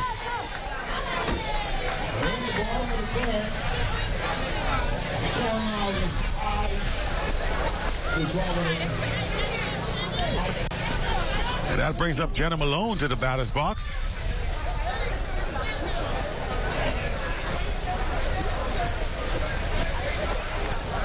And it's 6-0 apparently on the scoreboard.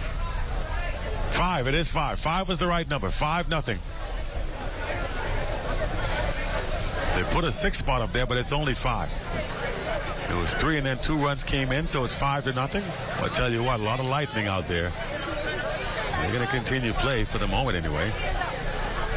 Like I said, if in the Bahamas, if nobody gets struck by the lightning, we'll keep going.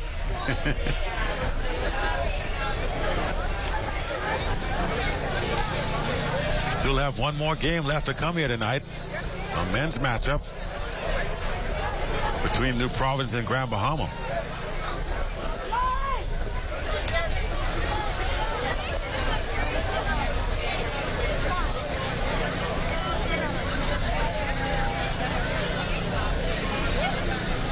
Looks like I did feel the wind shift a little bit. We may be in for some rain. The wind is whipping around. That's a strike to Jenna Malone here. We'll keep our fingers crossed that the weather at least allows us to finish off the action here this evening. Gold and bronze medal games are scheduled for tomorrow. Malone fouls it away, strike 2. Turn of events here in the bottom of the 3rd inning for Mike Cal. Giving up 3 runs now to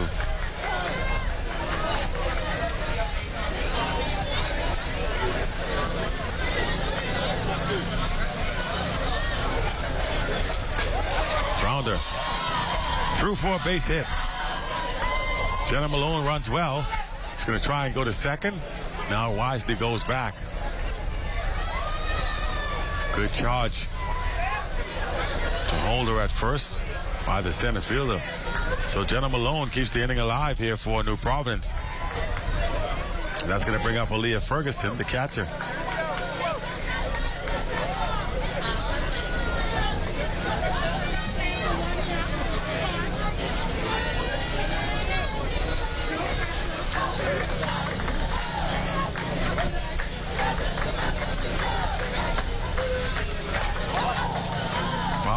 away for strike one. So Aaliyah Ferguson at the plate now for New Providence. They're up 5-0. See some of the New Providence men down the left field line warming up. They're watching now at the moment, kind of seeing how their ladies do. Hoping they'll punch their ticket to the gold medal game and that they can join them. Again, a foul ball, 2 strikes.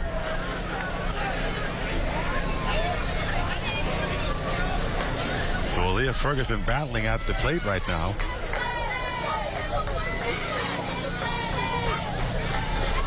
For New Providence.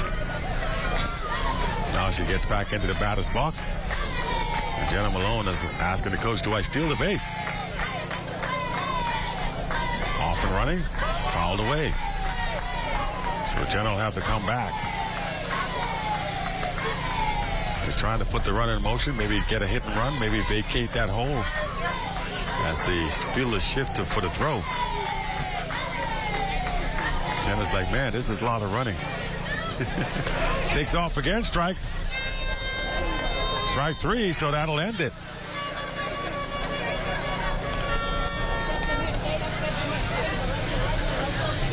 So at the end of 3 innings, it's a 5-0 lead now for New Providence. We'll go to the top of the 4th in just a few, but right now we'll take a break and we'll come back with Bottom of the 3rd, just wrapping up there with softball between New Providence and Michael. 5-0 the score there. We're going to head back over to basketball in just a few minutes. Eleuthera already winning 109-98 over Abaco.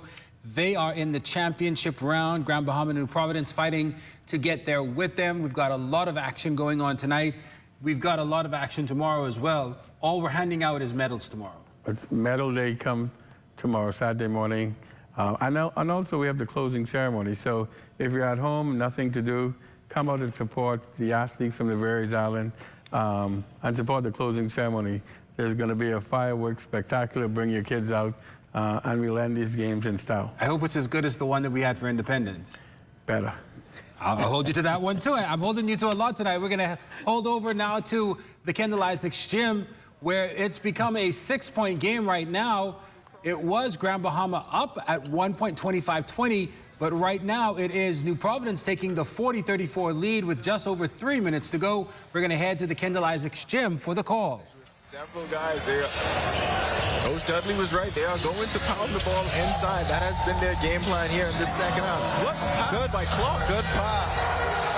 Wrapping around the defender. Garvin Clark showing great vision. Inside again to Lewis. Wiley just too small.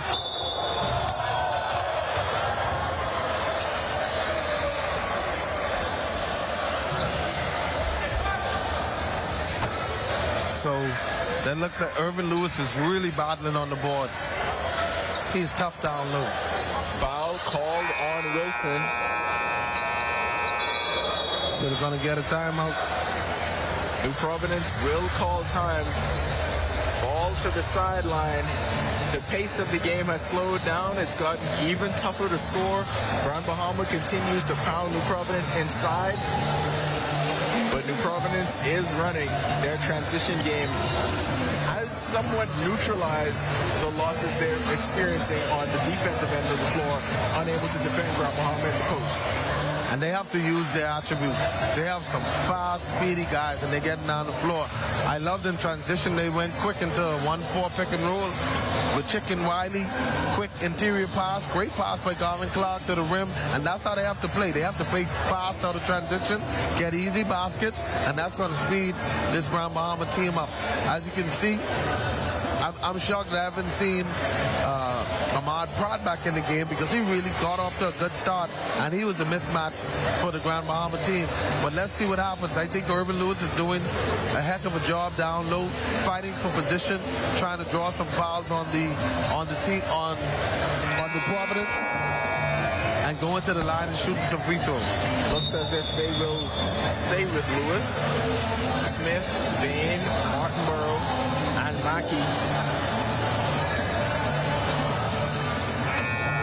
Providence stays the same with Clark, Sylvester, Musgrove, Wilson, and Wiley.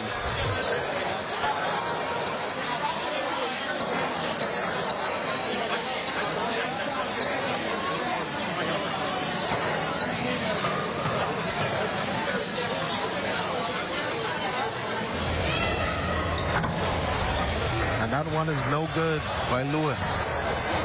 Misses on the first. College basketball experience all over the floor for both of these teams at this point. Littered with talent. Lewis splits them. Brings his team within 5.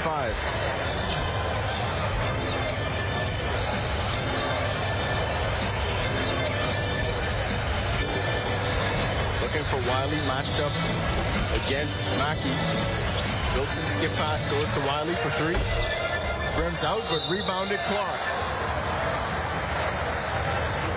And when you're undersized, you need all 5 players on the floor to rebound. That's the New Providence point guard, first man to the ball.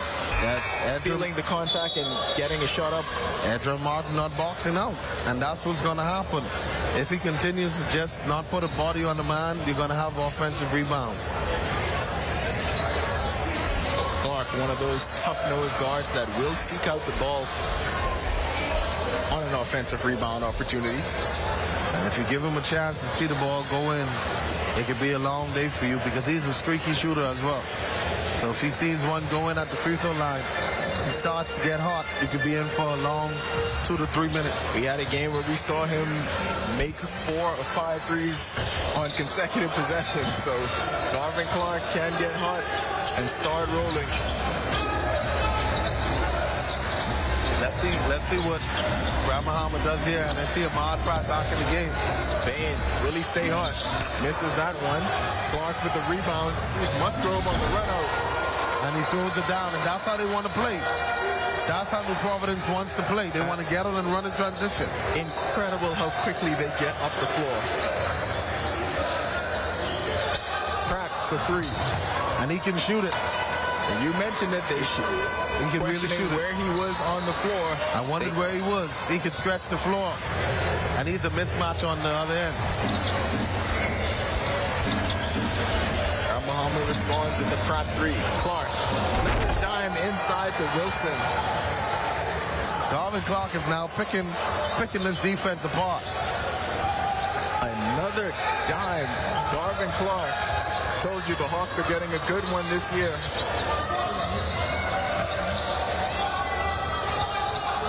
Clark has played in some big games. Martin straightaway 3. Straightaway 3. Cash money.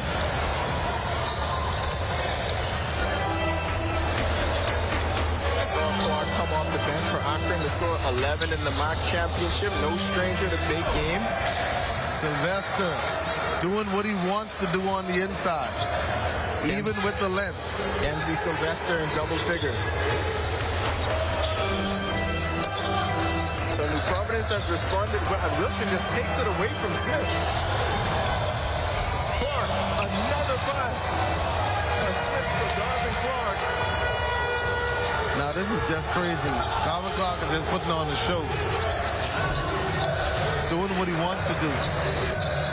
Inside the Mackey. Wiley knocks him off this spot. Smith, turn around Jay. That one is good.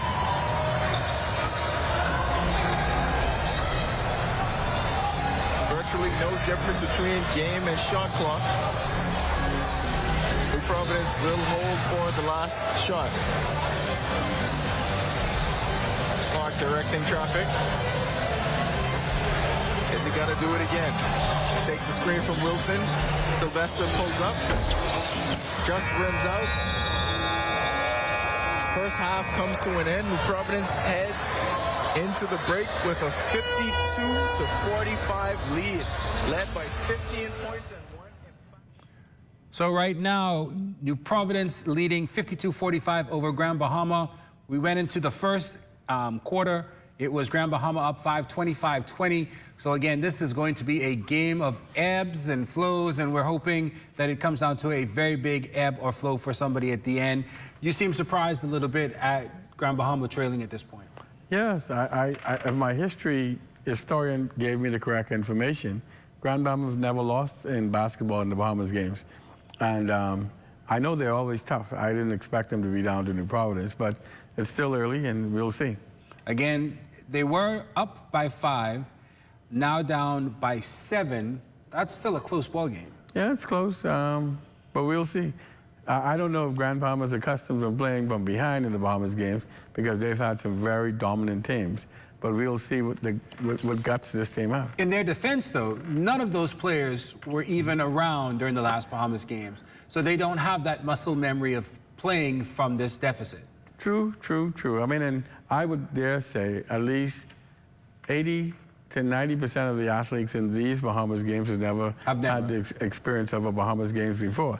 And that's how important these games are to our national development. I can't say it enough.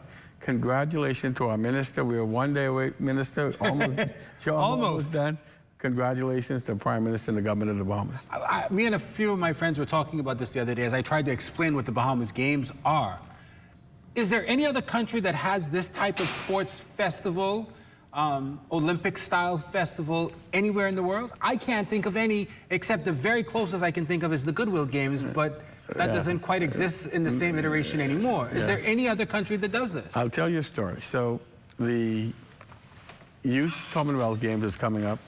We were just at the CAC Games, and then the Pan Am Games is coming up. And so my colleague was saying, Fish, we need to hear more from you. I said, buddy, I'm in the heart of the Bahamian Games, or mini Olympic Games, which we call the Bahamas Games.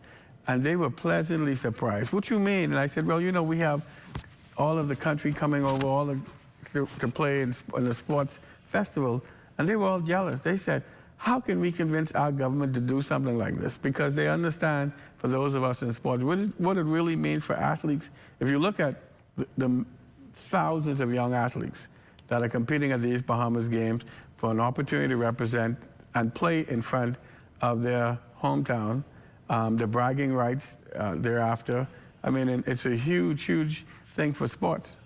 The vision of Minister Bethel lives on. Hopefully, maybe it may carry through throughout the region. Talking about carrying throughout the region, we're going to the region of Bakersfield, where New Providence is still up 5-0 over Michael as they're hoping to get a trip to the championship round. Bottom of the 4th, Marcellus Hall with the call. They'll probably go back and think about this if they don't end up coming back to win this game. They'll talk about the couple of mistakes they made that ended up costing them a potential chance at a gold medal. 2 balls, 2 strikes. Here's the pitch. Strike 3, she gets a look in, and she knew it. So follow down on strikes. Okay, so she doesn't agree with it. But it's a strike anyway. And here's Travia Smith.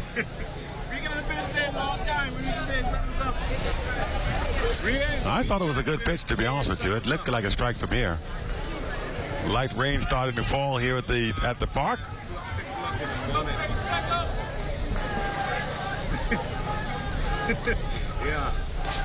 Ball 1 high. Travia Smith, your batter.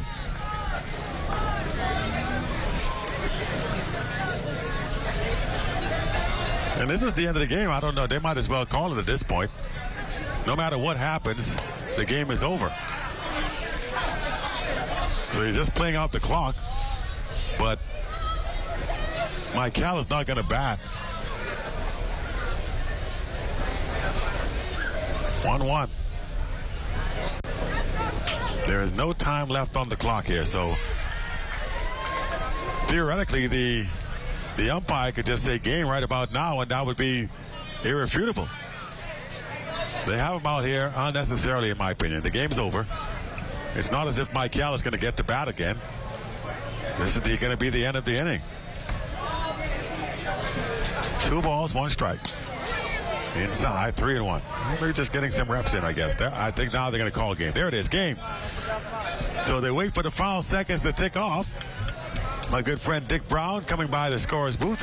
Welcome, sir. Game is over. 5-0 This score, New Providence will play for the gold medal tomorrow up against Grand Bahama.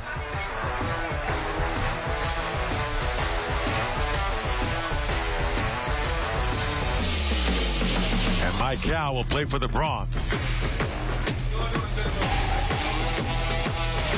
And they will play Andros tomorrow in the bronze medal contest. One more game left to play here tonight. New Providence first facing off against Grand Bahama. The winner goes on to play for gold. The loser would face Long Island for the bronze medal contest.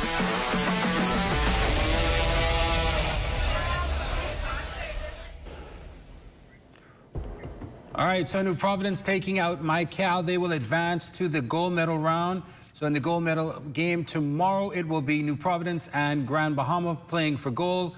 Mike Cal will take on Andros for the bronze medal in this year's 2023 Bahamas games. We're getting ready for the men. I think he said it was Grand Bahama and New Providence who will play for a trip to the final there.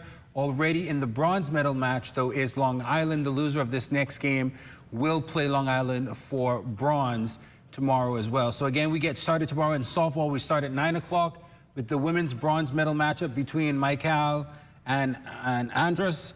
The 10:45 game will be the bronze medal men, Long Island, and the loser of this game coming up. The 1 o'clock game will be the gold medal matchup for women, which will be New Providence and Grand Bahama. Right. And then the gold medal game set for 3 o'clock will be the winner of the New Providence Grand Bahama game, and I'm presuming it's Eleuthera who will be playing in that gold medal game. Yes. So we've got a lot of action still to come tomorrow, a lot on the line. This is exciting for us here in the sports world. Tomorrow's Gold Rush, if I may. Yeah, pardon the pun. It was irresistible. But yeah, a lot of gold medals to be given out tomorrow. And it's filled with anticipation and excitement on who will capture the golds in these Bahamas games. Some other action going on. We were talking about, we were watching the New Providence Grand Bahama game with that ebb and flow. New Providence up 52-45. The winner of that game will face off with Eleuthera in basketball. And that's not a sentence you hear too often. Eleuthera championship basketball. Let me put on my gold, my gold and green. Whoever it is, come get you beaten. We might as well just give Eleuthera the gold medal right now. I'm going to hold you to that one as well. I'm holding you to a lot of things. But that does show a little bit of not necessarily parity, but the interest level for basketball across the country. I'll tell you this. When you have professional athletes taking the Bahamas games, as they should, seriously, the pride and opportunity to represent their island or their district, it gives the Bahamas game the flavor it deserves. And I suspect in years to come, these will be the games to compete with, where we have Olympians, we have regional champions, given the opportunity to compete at home in the front of their fans and their family. We don't get that opportunity in sports that often, so I can't wait for the future of the Bahamas games to be revealed. Tomorrow we still have medal rounds in boxing as well. That's going to be exciting as well, the return of amateur boxing to a certain degree here in the Bahamas. And it gives boxing an opportunity where there's a level playing field. I think Inagua, I have to give kudos to the coaches in Inagua who have been doing a stellar job in preparation for the Bahamas games and Grand Bahama. For the rest of the districts in Ireland, here goes an opportunity again, another discipline where their athletes can train and coach and represent their island. So again, we should see the expansion of a lot of sports, including boxing, in preparation for the next version of the Peter Bethel Bahamas game. That's what we're going to be calling it. Yes. All right. Also tomorrow we have Optimist Sailing, which kicks off. They're going to have laser events in that as well. And if you remember, the Bahamas first won its first ever Olympic medal in '56 at those Olympic Games with Sir Durwood Knowles and no, the first one was Sloan Farrington. Sloan Farrington was the crew on that one, and then won gold with Cecil Cook in 1964 at those games, with the gold there and the bronze in a different class, in 56 in a different class, but still won it then. the fact that we could be bringing that back. I was speaking to the Bahamas Sailing Association president, and she says that they have somebody in contention for Paris in the laser division. The fact that we could be bringing that back from whence we started in Olympic glory, that must mean a lot for you as BOC president. So Paul de Sousa, forgive me, I don't remember the name of his partner. They've been doing a tremendous job internationally representing the Bahamas. We have scattered throughout the country. All right, I just want to hold off real quick. We're going to head straight over to softball real quick, where Marcellus Hall is standing by. That's why when we practice, we try to practice the right stuff. My philosophy is perfect practice make perfect, so we don't let pass no team, we go execute. Even the little minute stuff, we pay attention to it, the detail, and we execute offensively and defensively. Well, you got one step out of the way. Next up, you got to execute to win that gold medal. Good luck moving forward. Well, thank you. Well, you know, Grandma, it will be a challenge. I think we're up to the challenge. Me, myself, and the coaching staff, we put in a lot of work with these girls, and we expect one thing: just win, baby. There you go. So Darren Stevens joining us here. They are ready for the gold medal game. They'll face off against Grand Bahama right here tomorrow. Meanwhile, we have one more game on the docket as Grand Bahama's men getting ready to square off against New Providence. The winner will play for the gold medal there. The loser will have to settle for playing for bronze. We'll take it right back to the studios and come back in a moment. All right, Marcellus, thanks a lot. Just real quick, picking up where we were, we said that we started our Olympic glory back in '56, yes. The bronze in sailing, and I think it was laser sailing at that level.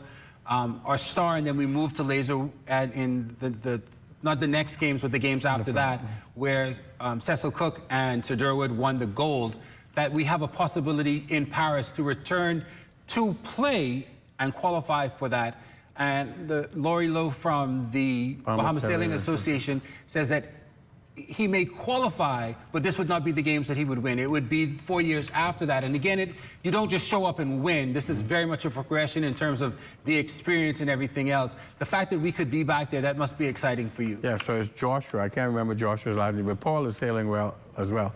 So if you were to go to Eleuthera, I think in Savannah Sound, if you were to go out by Montague, I don't know exactly where they sail in Grand Bahama and Exuma, but if you were to go to the beaches, you would see a lot of little boats in the water where Bahamian athletes are getting the opportunity to sail. I think it's the laser, I'm not sure. But the expansion of sailing throughout the country is just amazing. And I think the Bahamas Sailing Association ought to be congratulated for doing such a yeoman's job in terms of getting a lot of Bahamians that you would not expect to be sailing and sailing well. And the fact that we could very well have a qualifier and not a solidarity spot is very important for us as a country. Agreed? Yeah, I mean, we're surrounded by water. And if you go to the Family Islands, they scull. When we go fishing in the Family Islands, we didn't have boat engines. So we scull. So sailing and boat are part of our fiber. And so to get these kids out, it isn't long, I'll tell you this. With the program, and they have a very regimented program to get the athletes prepared for the next level, and the Olympics is in sight. Paris is a possibility next, so we'll see how that goes. Talk about seeing how things go again. Grand Bahama led after the first quarter, 25-20 in men's semifinal action. They flipped the switch at halftime, and it was New Providence taking a 7-point lead, 52-45. We're going to head to the Kendall Isaacs gym, where they've picked back up action. They've just started, and so far it still is New Providence up 56-47. Michael Furley-Bain at the line for New Providence, connecting. They're up 10 right now. Let's see how this goes in. We'll check in with the call. 1 minute of this quarter, but since then, they've not been attacking the 70 for long shots and contested shots. So they have to change the trajectory. Bain makes 2, and the lead is 11. Trevor Bain was the spark early on. Bad pass, and Clark just takes it away. Grand Bahama's back. Bain tries to draw the charge. No whistle, but a bucket for Clark. Grand Bahama will call time. And they need Trevor Bain to wake up at this point and be the catalyst and be that spark plug that he was early on. And they're asking about the foul. Was it a foul? Was Trevor Bain outside the restricted area? But that's a good no call. I think that was a good no call. Because the contact, Garvin Clark he was going away from the contact, so Not sure if the contact on that last play with Clark had a lingering effect on Bain, but he took a while to join the rest of the team in the huddle. Looked like he was favoring a rib. yeah, probably got a knee to the rib. Joins the rest of them now, but Grand Bahamas offense has really looked stagnant. The ball movement's not there. Establishing in the post hasn't been there. Where will this team go to find offense? Trailing by 13. 13 can become 20 really quickly in games like this. Really fast. And for me, they've been scoring a lot down low in the perimeter, so they have to go back to the perimeter. They have to go away from the perimeter game for a while, work inside out. Willis Mackey was doing a phenomenal job getting the ball down low and scoring, so they got to work inside out. Put the ball down low, give them a touch, and see what happens from them. And I think at this point, Smith and Mackey are going to have to be selfish. Definitely. You are the guys on this team. You're going to have to take over. That's the responsibility of being the guy. They rely on them heavily, so they have to be the ones to take the mantle. Martinborough. Good move there by Andrew Martinborough. Great move. Absorbing the contact from low. He is able to finish. Grand Bahama needed that one out of the timeout. Now they have to get some stops. Clark inside. Good pass. Outside Musgrove for three. Off the front end, but rebounded by Bain. His three is off. Right when Grand Bahama looked to have it, Clark takes it away and finds Musgrove for a jump. It looks like Bain jammed his finger on that pass. Nothing going right now for Grand Bahama. And he's going straight to the locker room. That is someone you cannot afford to lose. Will receive medical treatment in the locker room. Hopefully he can return, but it does not look favorable the way he rushed off the floor. That's a big loss. That's a big loss. He was the catalyst behind so much of what Grand Bahama did early to get that early advantage. And now they will go to Wild Goose.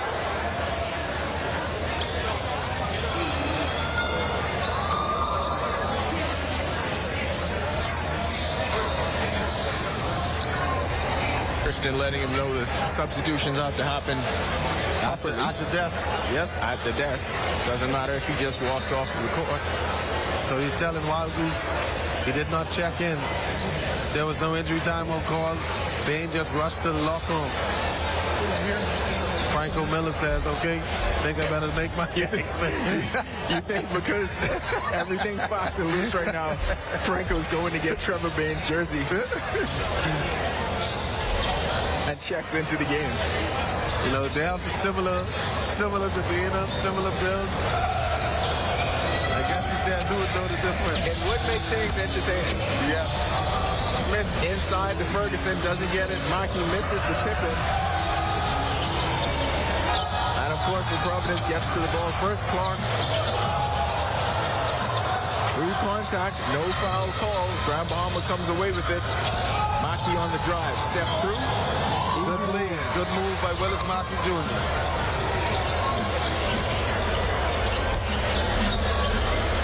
Back down to 11. Providence has been efficient in the half court. We were saying all tournament long this has not been their game, but they've been very efficient in the half court set, particularly in this third quarter. Another good shot. Musgrove unable to finish, but Clark created a great shot there. Still with a chance to come away with points on this possession. Ken Von Farrington will check in now.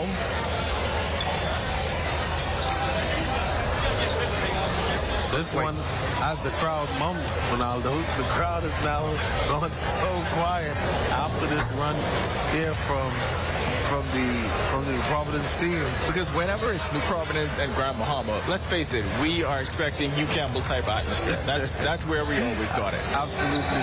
And we expect those games to be close. You expect those games to be tight, because ultimately what every sports fan wants is something to argue over. You can't argue over a blow-up. No. Oh, bad pass there from Martinville. Willis Mackey for the jumper. Step back, Jay looks good. He has to now enforce his will now. I like it that he's taken over. He says he's taken on the challenge. It's going to have to run through he and Kentuan Smith. Barrington stepped out of bounds.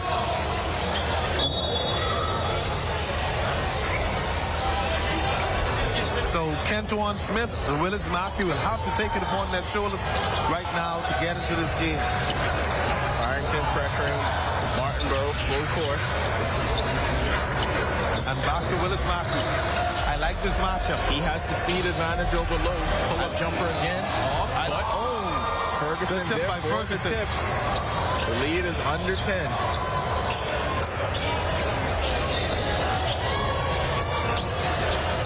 John Wildgoose now is there on the ball. Wilson pull-up three off the mark. And somehow Farrington comes away with the rebound. The Wildgoose corrals it for Grand Bahama. Inside to Mackey, good give and go.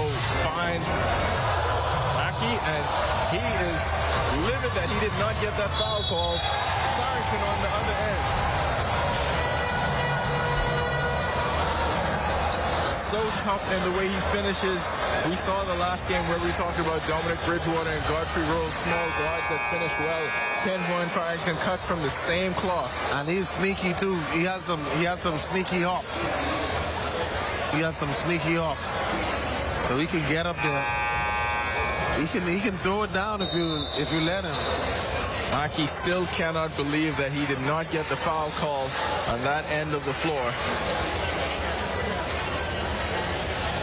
Everyone seems to be having a conference with a different referee at this point. Yeah, everybody's talking about the foul down there with Willis Mackey. Looked like he ripped his arm. Martinborough trying to figure out why he got called for a foul on this end. Ticky-tack foul down there, and when they didn't get the call for Mackey. And Mackey's arm is getting ripped off. So let's see how they respond now. 12-point deficit now. Again applying full court pressure. And that causes Grand Bahama to not get into their offense until there's 14 seconds left on the shot clock. Ball stays 2GB.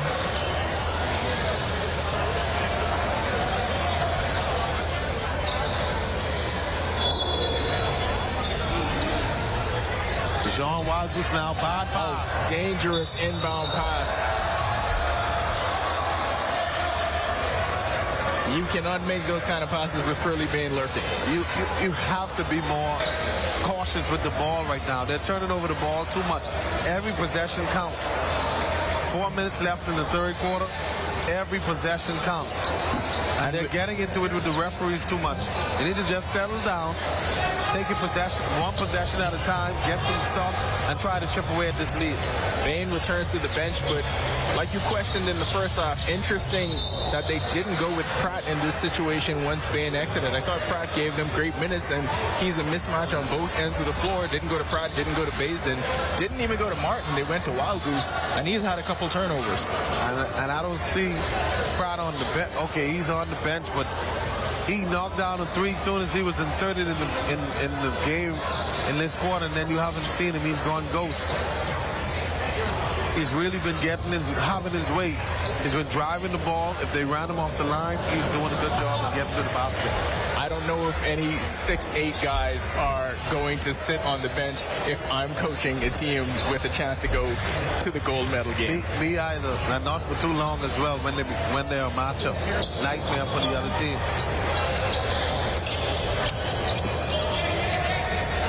Mackey inbounds now. Grand Bahama trailing by 14, just over 4 minutes left to play here in the third.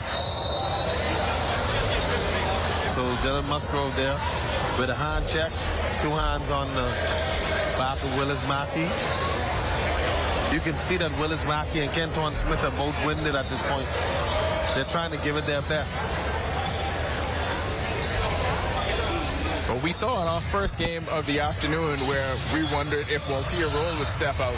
And she said, no, I play more than this when I'm overseas. Yeah. I'm going all 32 minutes. So Mackey and Smith will have to do the same here if Grand Bahama wants to get back into this game. Let's see what Martinburg does. And he's fouled.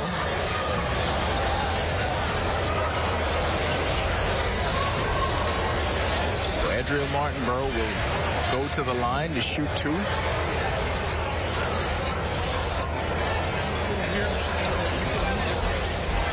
The turnovers have mounted for them. The body language is not good on the bench. Guys are stretched off. Trevor Bain is back to the bench, which is good. Question is, will he return to the floor? This team desperately needs him. We saw he completely changed the complexion of the game against Bimini that they needed to get to this point. They need to get him back, and he and Ahmad Pratt were changing, were doing things for Grand Bahama. Not sure what the status of his finger is, but if Grand Bahama is going to get back into this game, Trevor Bain will undoubtedly be a part of that comeback effort. Farrington around the low screen. Gets to the Bain, drives baseline. I think he thought he was going to be challenged. He went to put that one home. Inside to Mackey. No foul call. Ball goes to New Providence. Sylvester on the run out. Finds Musgrove. Layup is off, but Sylvester is fouled. Martinburg there, not giving up the layup. And he looks very frustrated right now. These guys have gotten in the kitchen of the Grand Bahama players. They're just not giving them any space. This is suffocating defense.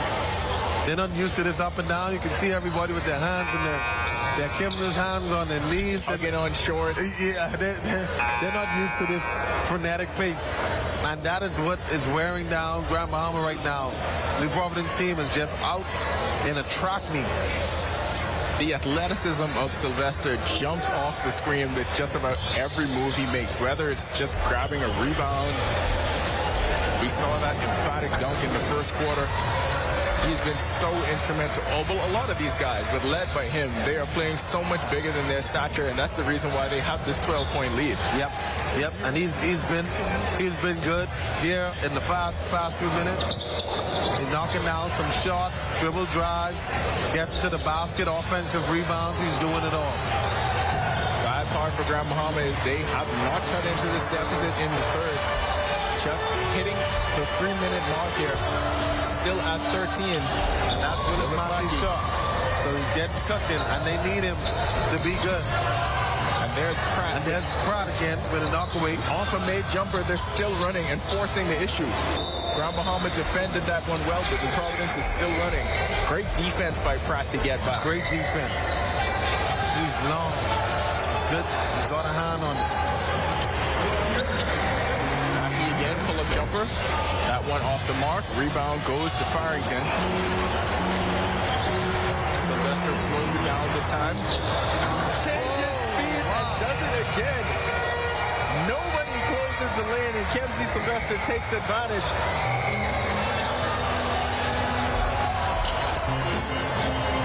Wild Goose, 3 off the mark. There goes that athleticism we just spoke about. Nice. Sylvester foul on the pass and takes a breather. He deserves one after that.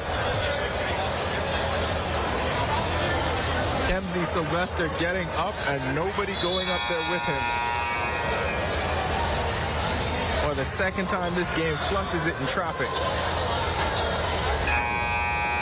He's got 2 of the highlight reel plays tonight. One in the first half and one in the second half. Lewis will replace Smith, who sits for the first time.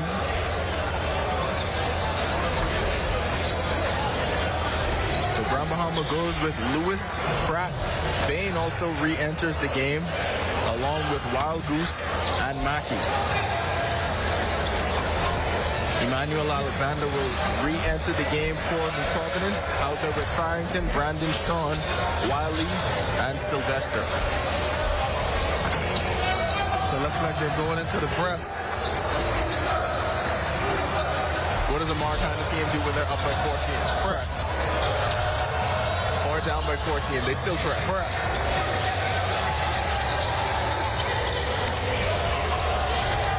That's not the pass that Lewis is going to catch up to.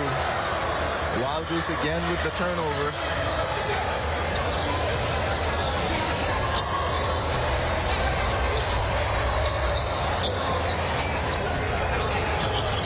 Wiley gets Good hands by Pratt again. Yeah, thought he had the step on. Lewis was about to make a move. Pratt just snuck in there, able to knock another one away. Gotta wonder how effective Bain is with that. And again, Wild Goose continues to pick up his dribble. Good pass by Pratt.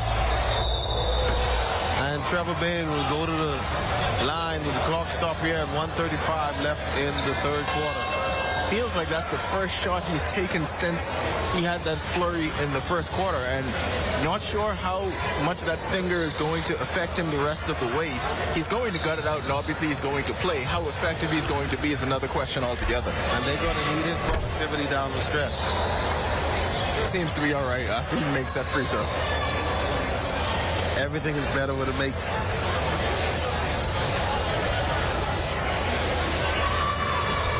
And he hits the second.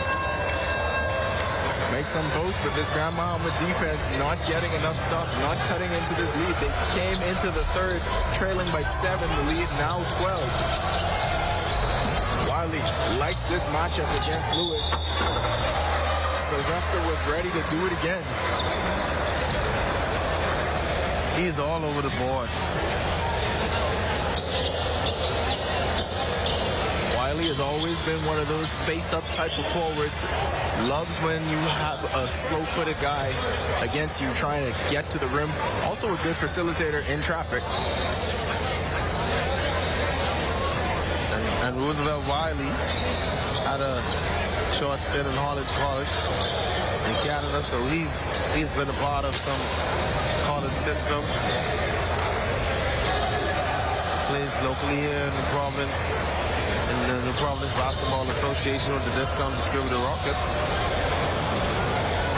And the first shot bounces around, touches all the rim and falls.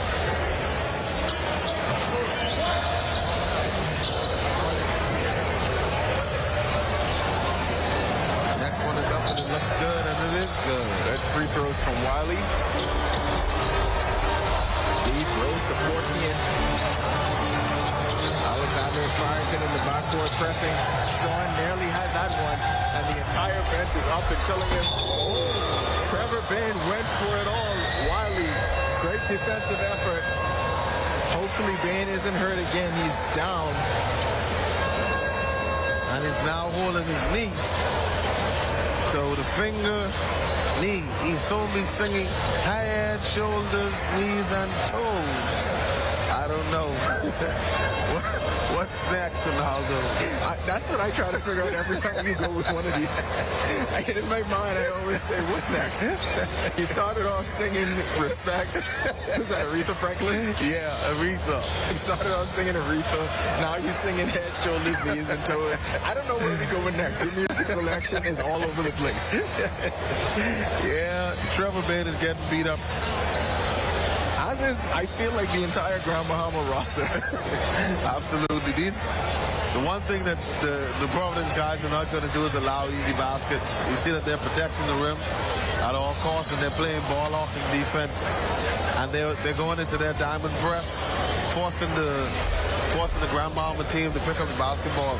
DeJohn Wildgoose continues to just pick up the basketball in the backcourt. Yeah, he's not making very good decisions. Not making very good decisions. The thing about this New Providence roster, they have so many similar built guys and guys with similar games that you can throw back you, so they can't afford to still be pressing at this point. When one group gets tired, we're going to throw another group of guys at you. That's this Alexander, Strawn, Farrington trio. Missed you there. Todd Kenmore Farrington is staying in the corner, but he cut to the basket. 13-point lead, under a minute left to play here in the third. Let's see what happens now.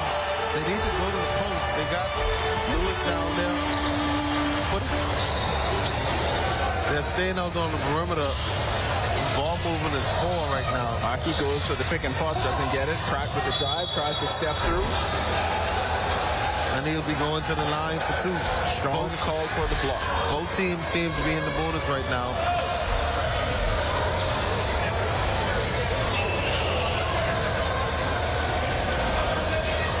Bain appears to be walking, favoring several things. Not sure if he's holding the rib, it's the knee, it's the finger. He's really gimpy.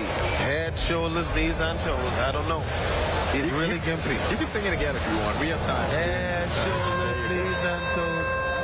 Yep. I feel like I have to apologize to the audience. Pratt at the line. Has done a good job trying to force the issue. Also done a good job defensively. Good stroke there. Alexander pull-up three. Off back iron. And gets his own rebound. Strawn again. 3 shot opportunities. New Providence comes up empty. Bain off to the races. Skip pass over to Wild Goose, and he steps out of bounds. Will they get a foul call first? No, they're going to just say he stepped out. Now, there's no question he did step out. Whether there was a foul that forced him to, that's another matter altogether. Under 12 seconds left, New Providence will hold for the last shot. Ken Von Farrington controls. Attacks Wild Goose. Wild Goose is going to be called for the foul on the floor. Wild Goose seem to be holding on for their life. And with New Providence in the bonus. Looks like he didn't want Farrington to blow past him. He was holding on for their life. I know how he felt in that situation. You got a smaller, quicker guard. They do that thing where they go 2 dribbles and you know you're about to get crossed up, and all in your head you're just thinking, please don't, please don't, please don't, please don't. Mine just said, hold on. Be strong. Don't let go. Farrington makes one, but gets his own rebound. Wanted a foul call on that one. Would have been incredible if he'd gotten it, but nonetheless, I think that final play is indicative to how that third quarter and much of this game has gone. They ain't going back to the locker room. The effort of this New Providence team on every single possession has just... Grand Bahama up by as much as 7 right now. They are trailing 76-64 on New Providence. New Providence with that 12-point lead. They were up by as much as 14 at one point. A trip to the championship round tomorrow and the gold medal on the line. The winner of that game will face off with Eleuthera in the gold medal matchup tomorrow. Also looking for a chance to get into the gold medal round in softball for men, where Eleuthera is already there waiting. It is Grand Bahama and New Providence facing off. The bottom of the first, Grand Bahama leads 1-0. They're on the changeover right now. They have finished the first inning. They are in the middle of the changeover. But again, just to bring you up to date, it is New Providence leading 76-64 on Grand Bahama in that semifinal of men's basketball. The winner of that game will take on Eleuthera. Grand Bahama looked very strong to start things off. Started to falter in the second half. It's been an ebb and flow, but again, the fourth quarter can come up and anything can happen. Real quick, we are still joined by Romel Fish-Nose from the Bahamas Olympic Association, along with the Secretariat for the Bahamas Games. This is going to be an exciting game in this fourth quarter. I'm about to leave you. I got to go to watch this game. Most definitely. There's a rivalry between New Providence and Grand Bahama in softball always, from history. And I can tell you that there's a lot on the line, and you're going to see some terrific softball. Talking about softball as well, The gold medal set for tomorrow, New Providence and Grand Bahama. Bronze medal matchup will be Michael and Andres. That's going to be a really tough matchup in that gold medal between New Providence and Grand Bahama. It's going to be, again, anytime there's a rivalry, there's a built-in rivalry, you need not say. But not only is it going to be tough, it's going to be full with energy, with enthusiasm. And again, these kids are playing for their particular respective island. There's a lot of pride on the line. And everybody in these games want to beat New Providence. That gold medal game set for 1 o'clock at Bankers Field. Hopefully the weather holds up. It's been like a hurricane out there for a while. Yes. Yeah, we're expecting some rain. Hopefully it passes by rather quickly. We've done a lot of work in the infield to make sure that the water runs off in anticipation of some rain. And so hopefully, look, God loves the Bahamas, and he loves the Bahamas games even more. So we should be. If I remember correctly, at least for the last 3 Bahamas games, there hasn't been any real inclement weather, as we say here in the Bahamas. So we've been really blessed with that. And when we talk about a hurricane, we're not talking about the rain. We're talking about the winds, the winds whipping up out there. Hurricanes can mean 1 or 2 things, and one can be rain, one can be winds, just in case anybody was asking about that. So we do have the bronze medal as well. Michael and Andres will play tomorrow in women. That matchup set for 9 o'clock at Bankers Field. Grand Bahama up 1-0, top of the second right now, as Grand Bahama leads New Providence 1-0. Marcellus Hall with the call at Bankers Field.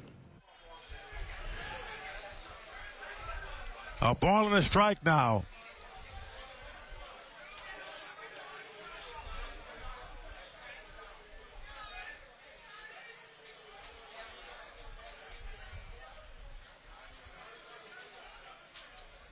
And Jerome Hanna here in the announcer's booth with me says those were off of me. Those will be memorable. I'm telling you, those, I mean, when you talk about getting, that was tattooed. I mean, he had a couple of bombs. And we got a timeout situation here. I don't know what's going on. The umpire's discussing something down there at field side. 1-1 is not count, though, to Quentin Rowe.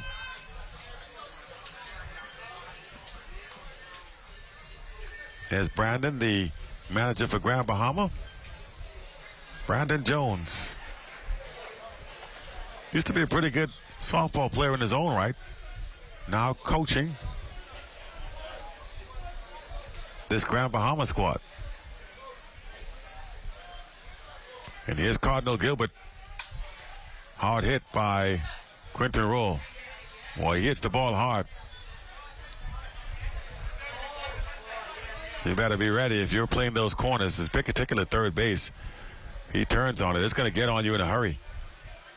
Better have your glove ready. 1 ball, 2 strikes for Quentin Rowe, leading off here in the top of the second. And Andrew Burrows has called a timeout. I think a warning issued.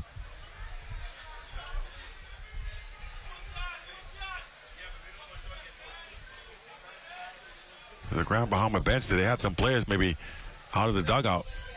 1-2 now. Changeup gets him.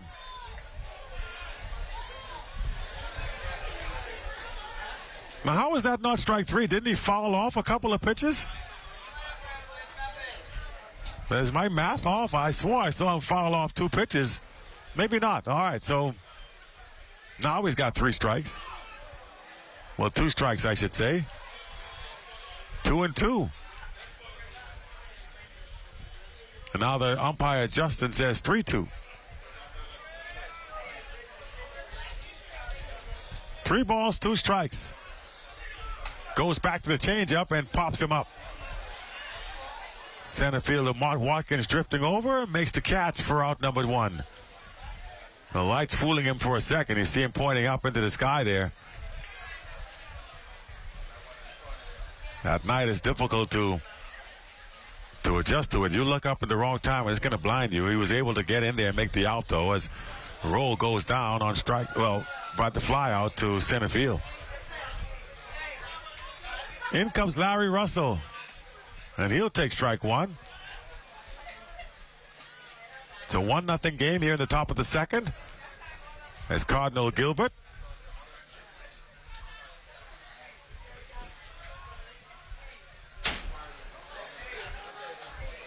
And a late swing by Russell to foul it back.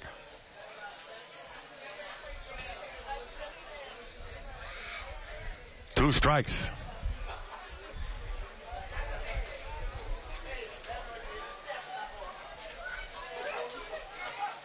0-2 to Larry Russell. One out here in the top of the second. And he gets a hold of one. Left fielder going back. He's going to watch it fly, and it's out of here.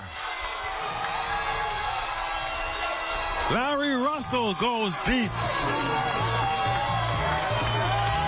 2-0 Grand Bahama.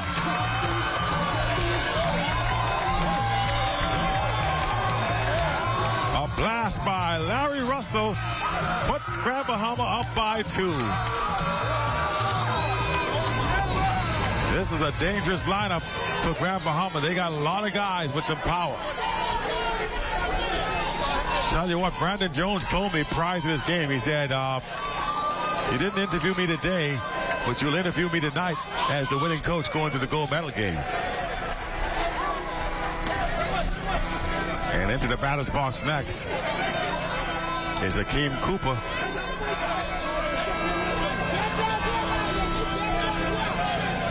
And the horns are blowing once again.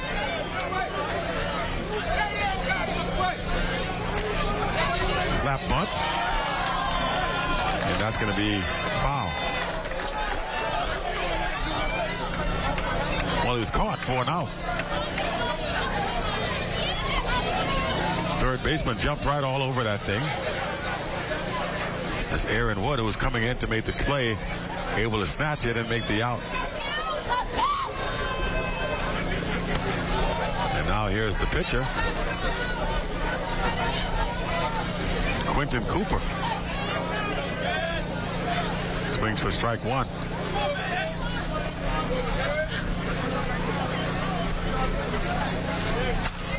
Popped into the air. Watkins calls for it and makes the catch. And that'll be 3 outs there, but once again, Grand Bahama adds another run to their total, this time by the long ball, as Larry Russell goes deep. It's a 2-0 game. We will head to the bottom of the second inning now. New Providence still trying to find some offense.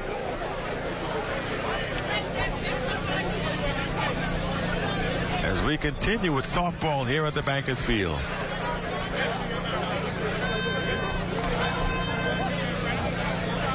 What a good softball tournament this has been here in these Bahamas games. We've seen some good games across the board, both on the men's and ladies side, and now we're down to the nitty-gritty as these teams fight now for medal contention.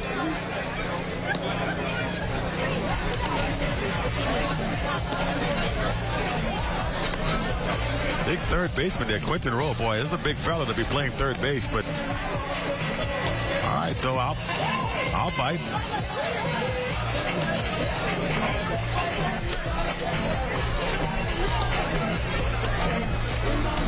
I guess if you can hit the ball as deep as he does, it don't really matter. You know what? Sometimes on third base, mostly the ball comes right at you anyway. You don't have to range too much. It's softball, so you just got to have quick hands. We certainly know he has those, which is why he's able to turn on those fastballs and hit them as far as he does.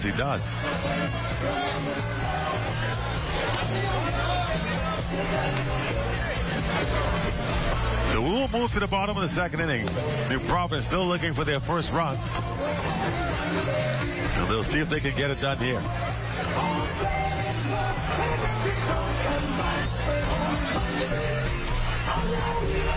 So to start things off here will be number 5 hitter, Stephen Russell, followed by Myron Johnson and then Aaron Wood.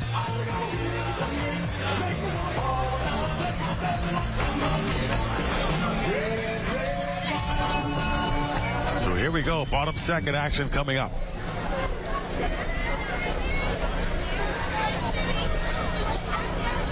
That's Stephen Russell in the batter's box facing off against Cooper. Ball one taken for the start of the at-bat here. 1-0.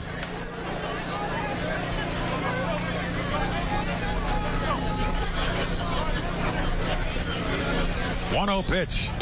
That 2 misses, 2-0. Now the catcher wants to come out and have a word. Cooper to Cooper now, they're having a discussion.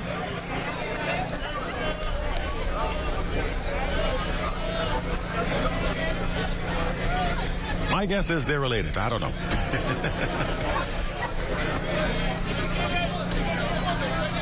Two 2-0. Quentin Cooper getting the sign now from Akeem. And here comes the 2-0 pitch. Big swing, and he comes up empty for strike 1.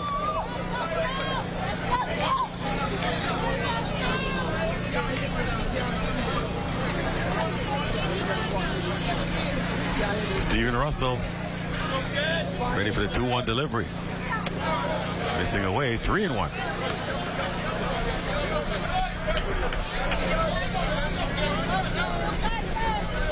So the Bahamas, well, New Providence actually is trying to get a base runner on board.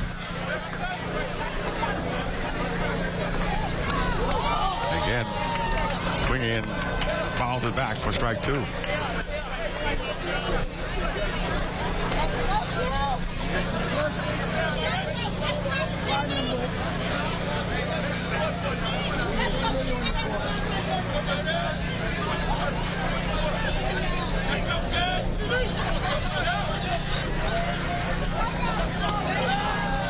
And he'll draw ball 4 for the walk.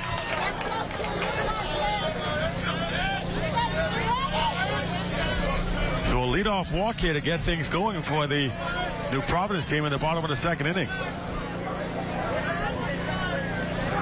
And in steps Myron Johnson for his first at bat.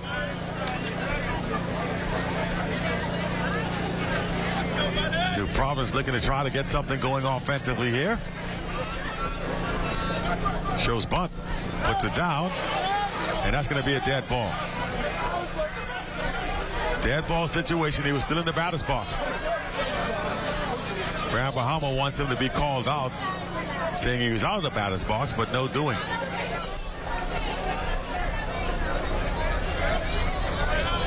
Good call by the home plate umpire, Andrew Burrows.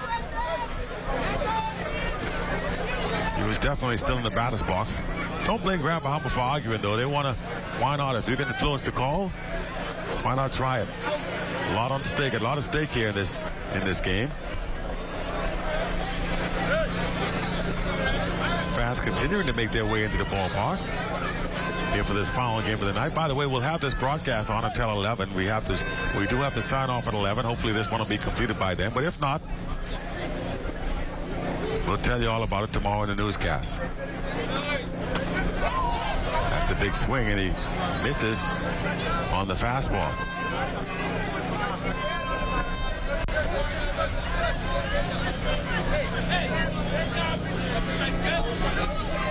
Nobody out here in the bottom of the 2nd. New Providence on the trail end of a 2-0 score, trying to make something happen. Cooper drops the bunt down. They'll try to get their out at 2nd, and they do.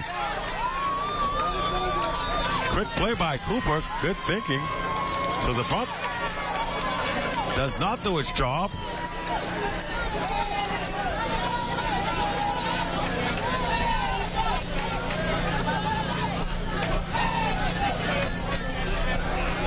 One gone now, and now they just replaced the runner at first. Myron Johnson now at first base. And here's Miguel Hanna.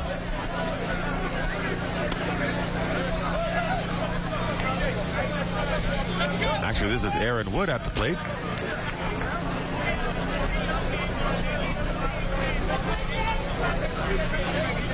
Myron Johnson at first, reaching on a fielder's choice. So here's Aaron Wood. The runner takes off, and he's going to end up at 2nd.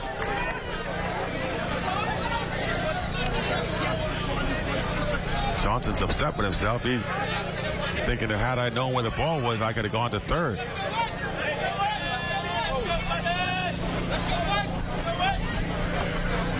Still talking to himself over there at 2nd base. So Aaron Wood, a chance here with a base hit to drive in a run with the speed of Johnson out there. That's a strike. Right down Broadway, did not offer at it. He was taken the whole way. 2 balls and a strike. It is count 2-0. You got to be looking for something like that. I would have been looking to swing. 2-1. Now he reaches out, slaps at one. He's going to get out of play. That's why I would have been looking to drive something 2-0. Because now you put yourself in a hole. 2 balls and 2 strikes here. Essentially, you're at the pitcher's mercy. He's got 2 pitches to play with. 2-2 to Wood. Inside, ball 3. So he tried to attack him on the inside corner, but misses. 3-2 to Wood.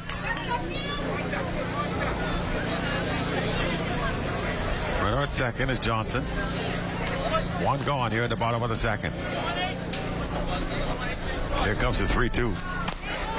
Slaps it to the right side. They'll get the run out at first. And now 2 gone with Johnson over at third.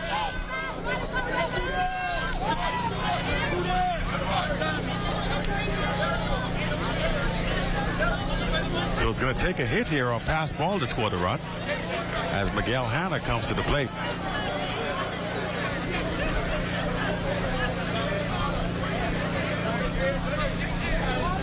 Pass ball would score a run with the speed of Myron Johnson.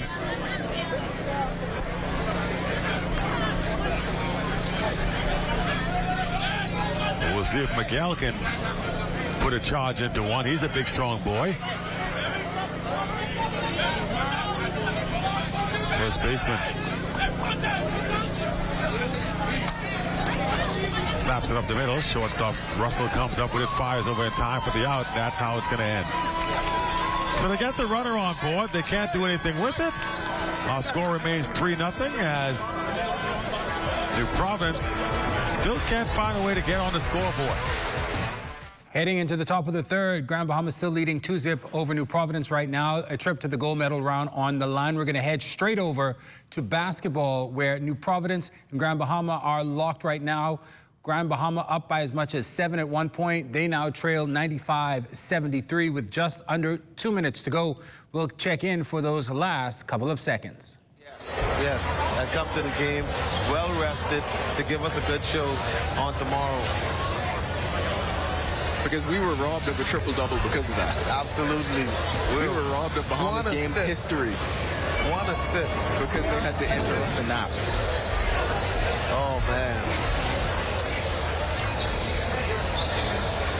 And with 1:47 left, the crowd starts to file out.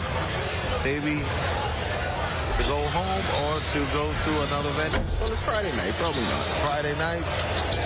Yeah, maybe not. Dejected Grand Bahama crowd. I feel like you can feel the disappointment in the air. Yeah, they're definitely disappointed with their effort. I'm sure if you ask Coach Dudley Sage or any of these guys, they were just not expecting to be blown out like they did tonight. Not the way they started. They started so well. They were moving the ball. They got good shot selection. And then the ball started to stick, and the Providence ratcheted up the defense, auto in transition, and the rest is history. But you know better than most, basketball is a game of runs. Game of but runs. You have to be able to maintain that intensity. Grand Bahama started out like, you know, I mean, it seemed as if they were poised to head to that gold medal game, and they thought they had to jump on New Providence early. At one point, we were both sitting here wondering, does New Providence have an answer for anything that they're doing? But they stuck with their sets. They stuck with the identity that this team has. Tough-nosed defensive team. They're going to get out and run. And that is what they continue to do. Yep. And the one thing that I can say is the New Providence team's identity was set from day one.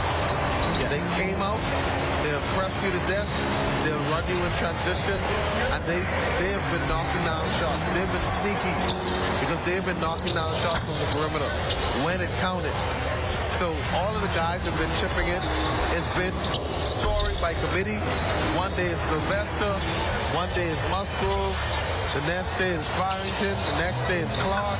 Everybody's been chipping in, and it's been a complete and total team effort. One of the most surprising results I think we've seen so far. We did not expect this. We really did not expect this outcome, but it just shows the dominance of the Providence team that they're going to be taking on Luther. And so the bronze medal game would be Grand Bahama versus Abaco.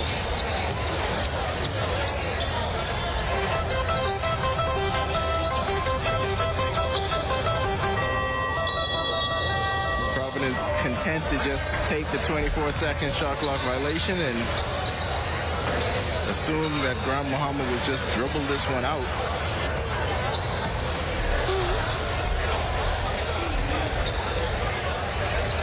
Coach is telling them just to let that one go.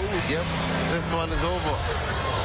And like Bugs Bunny say, that's all, folks. 95-77. Isn't that Porky Pig? Oh, yeah. Porky Pig. You ain't even getting your Looney Tunes right. I'm getting... I guess it's late. Been a long day.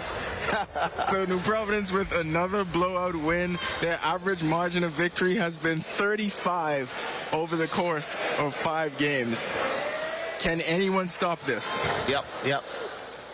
Well, if anyone's going to stop it, it'll have to be Luther, because it's been a complete onslaught from the first game to now, and you know the guys are good friends. You can see them excited and laughing with each other.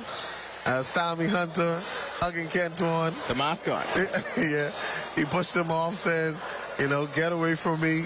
We have a game tomorrow. So they're going to come out. I think Grand Bahama will come back and contend tomorrow. Try to put a stump hole on Abaco, who's not going to lay down. Abaco is coming. They've made it this far, and I think Abaco feels like they can play with anybody. Yeah. And they feel like they have a chance to contend for that well, one team is going to have to leave empty-handed. That's the bad thing about this. That's the bad thing. And, you know, it just hurts me that we have such great talent from these 4 teams. But it's just the luck of the draw.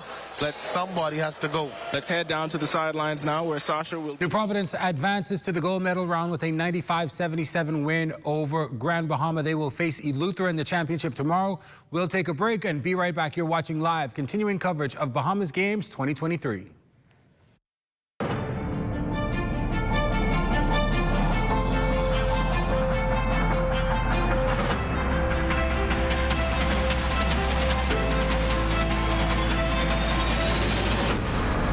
Of the Bahamas Games, brought to you by Ministry of Youth, Sports and Culture, J.S. Johnson, the Royal Bank of Canada, Independent Secretariat Committee, Bank of the Bahamas, Dalbenas Agency, Summit Insurance, Fidelity Bank, Teleport, the Central Bank of the Bahamas, Agape Church, Ministry of Agriculture and Marines Resources, Western Hardware, Mobile Assist, and by Original Patties. Now is the time to start living the life you've always dreamed of.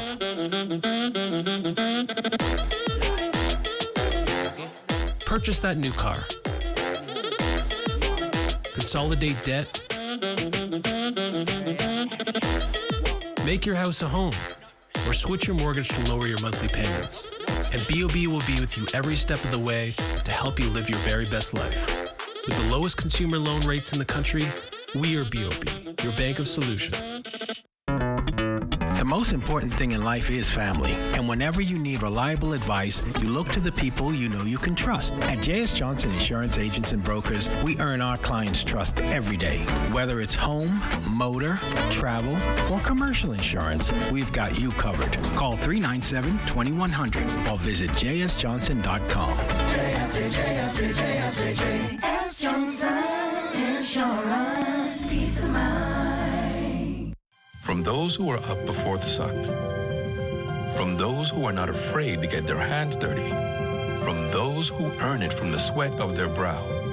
Through cuts and bruises, long hours in the scorching heat. we are dedicated to creating a cleaner Bahamas for all. From those who bleed these colors, just like you. Standing on the shoulders of those who came before us, there's no way we can fail. Although the road was not easy, we got through it together. From every shoreline to every park swing, and we are just getting started. 50 years down, forever to go. Happy Independence, Bahamas. From the Bahamas Public Parks and Public Beaches Authority.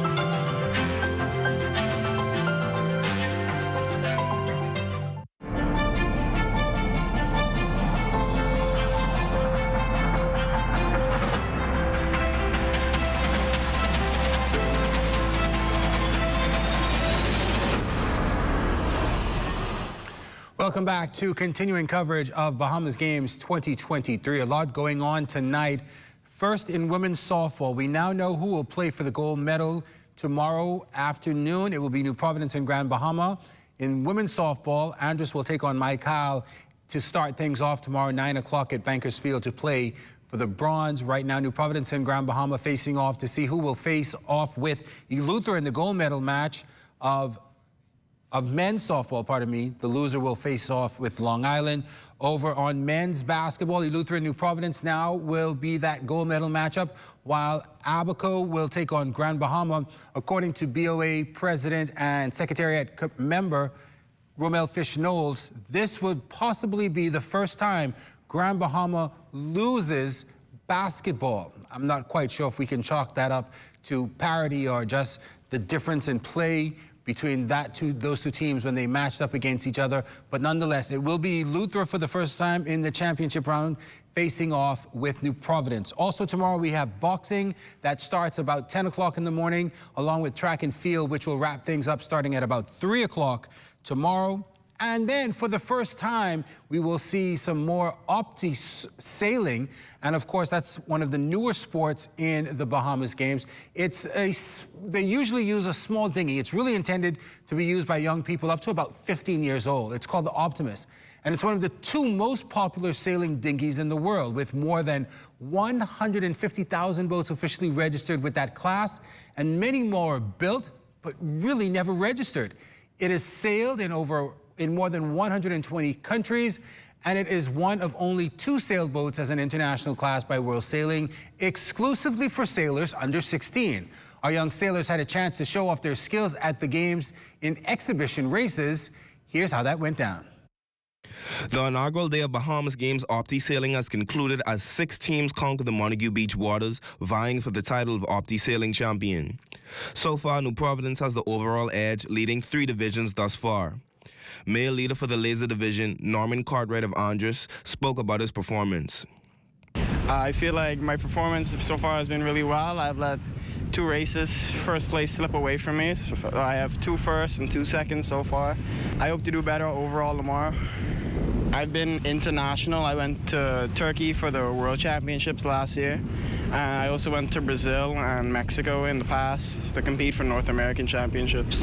We also spoke with Eliane Higgs and Craig Ferguson regarding their performances, sailing experience, and future plans. I'm pleased. I wish the wind was a little heavier like it is now. But overall, since the conditions of the wind, I think I did pretty well. Keeping up with the big guys, so yeah. I've sailed for 5 years, and I've done 5 international regattas. I went to the Worlds in the Netherlands last year, and then I've been to 2 Midwinters, Orange Bowl, and the Central Caribbean Games last year in Colombia. So hopefully, just keep practicing and see how far we can get. Now that it's the main sport, we get a lot of help and recognition for going away to our regattas and stuff, yeah. So I was really happy because I did pretty well. I got all top 3s, so I was really, really impressed. We're going to Cork next month, and that's in Canada. I want to get at least top 50 in that, and then eventually I want to go to Worlds and hopefully do well.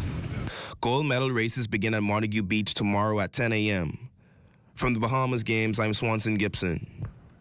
All right, Swanson, thanks a lot. Little Craig Ferguson putting on a big show out there for the Bahamas and Michael. He's sailing for Michael in this. And it's just important to note that the Bahamas got its first Olympic medal back in 1956 when Sir Derwent Knowles and Sloane Bounty Farrington won bronze in the star class sailing. That was a bronze medal.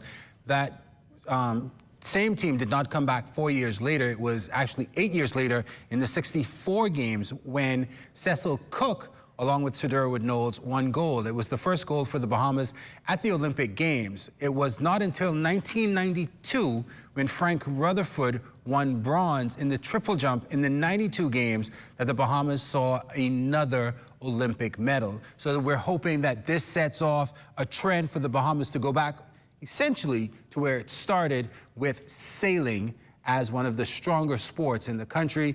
BOA President Romel Fish-Knowles and President of the Bahamas Sailing Association both say they would like for this to happen.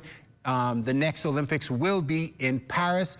Laurie Lowe, who's the president of the Bahamas Sailing Association, says that if we do get a qualifier, it may not be to the quality of having it as an Olympic winner, but she believes 4 years later we would be very much in contention if the trend continues. So we're looking forward to some great news there from sailing. So again, today we had a lot of action. The last day of the games wraps up tomorrow. Basketball starts at 9 o'clock in the morning with the bronze medal match for women. It will be followed by the bronze medal game for men. In that game, it will be Abaco taking on Grand Bahama at noon. The gold medal women's game is set, and then the gold medal men's game set at 1:30 will be Eleuthera and New Providence playing there. Softball, we already know who's playing in the softball championships. It will be Grand Bahama and New Providence playing in that one. They get started at 1 o'clock with the gold medal matchup, but the bronze medal women set at 9, the bronze medal men set at 10:45, and then the bronze medal for women will be Michael and Andrus. That matchup will start at 9 o'clock at Bankers Field. So medals being handed out tomorrow. Boxing will start at around 10 o'clock. They will be handing out hardware up until about 3 o'clock. Opti Sailing is expected to start at 10. They expect to wrap up around 3. Medals that will be sent out there as well. We're going to head over very quickly to softball, where Grand Bahama and New Providence are playing with a chance to head to the gold medal matchup set for tomorrow against Eleuthera. The loser will take on Long Island. Here's Marcellus Hall. Bring in the pinch runner as Jay had to leave with the injury. Here's Cooper. Hard hit. And another base hit for Ashlow Dillett. Comes up firing to throw it home. Will be not in time. He's safe. Dillett tries for second. And he is safe at second base. Timeout, and he is fired up. New Providence back into the game now as Dillett, with an RBI single, advances to second on the throw. How about the veteran player, Angelo Dillett, showing he's still got a little something in the tank? And he's the pitcher with 2 outs, so they're going to let him go in and get some. Well, he's the catcher with 2 outs, so let him go in and get some rest. Lamar Watkins comes out to run. Hello. Somebody lost their phone. I think Grand Bahama wants to check something on the field. Perry Seymour comes out. They're querying the runner on base, I think. It came in to run for Jay, I believe. They want to know who that runner was. But 2-1 here in the third inning, as New Providence making a bit of a push. They got it sorted out, apparently, whatever it was. Play was set to continue. 2-1 lead. Cut in half now. It was 2-0 a second ago. But here comes New Providence. Getting it done here with 2 gone in the bottom of the third. So Angelo Dillett came through. Let's see now, as he's in scoring position, whether or not Austin Hanna, the cleanup man, can do the same.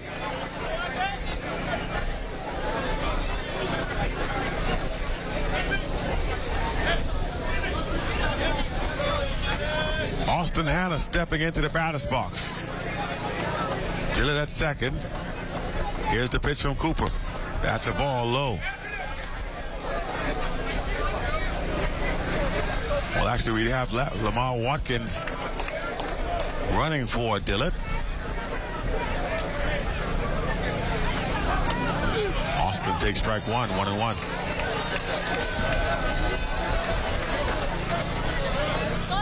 Right at the top of the strike zone. 1-1 pitch coming in from Cooper. And he fouls it down the third base line for strike two. A ball and 2 strikes here in the bottom of the third to Austin Hanna. He'd love to be able to come through with a base hit now and tie this game up. 1 ball, 2 strikes. They'll try to get him with something inside here. Fights it off. Foul. Quinton Roll got over there, but caught it in foul territory. Watkins was already at third. I don't know that they've been able to get the runner on that one. Ball and 2 strikes. Hanna waiting on the pitch. Here it comes. Fights it off to stay alive. Just barely got a piece of it.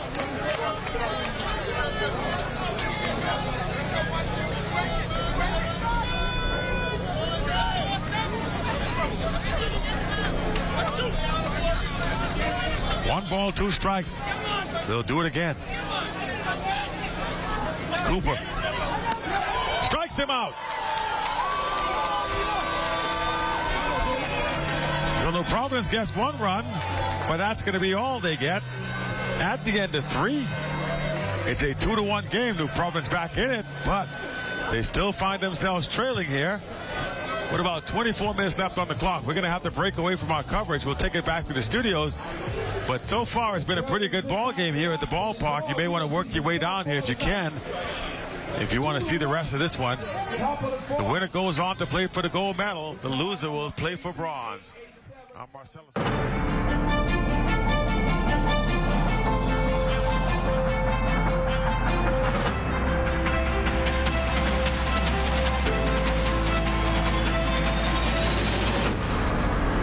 Of the Bahamas Games, brought to you by Ministry of Youth, Sports and Culture, J.S. Johnson, the Royal Bank of Canada, Independent Secretariat Committee, Bank of the Bahamas, Dalbenas Agency, Summit Insurance, Fidelity Bank, Teleport, the Central Bank of the Bahamas, Agape Church, Ministry of Agriculture and Marines Resources, Western Hardware, Mobile Assist, and by Original Patties. Hi, my name is Amanda Ferguson with Biggity Candle Company. With Sand Dollar, we were very pleased to know that we were offered another way for customers to make payments that were digital. We don't like handling cash, the physical cash anymore. It's safer that way. I can tell you that, I won't go back. I much rather the transactions being on my phone. It's simple, it's instantaneous, and my customers have actually really loved it too. Do business better with Sand Dollar. Learn more at sanddollar.bs. Of the Bahamas Games, brought to you by Ministry of Youth, Sports and Culture, J.S. Johnson, the Royal Bank of Canada, Independent Secretariat Committee, Bank of the Bahamas, Dalbenas Agency, Summit Insurance, Fidelity Bank, Teleport, the Central Bank of the Bahamas, Agape Church, Ministry of Agriculture and Marines Resources, Western Hardware, Mobile Assist, and by Original Patties. My mommy made sure that I was vaccinated because she loves me. Getting our precious little ones vaccinated protects them from so many diseases like polio, measles, and whooping cough. Vaccines are safe and effective. Immunizations can prevent illnesses and even death. Vaccines are essential for new and returning students. As you begin back-to-school preparations, ensure that your children's vaccinations are up to date. All vaccines are available at all public health clinics.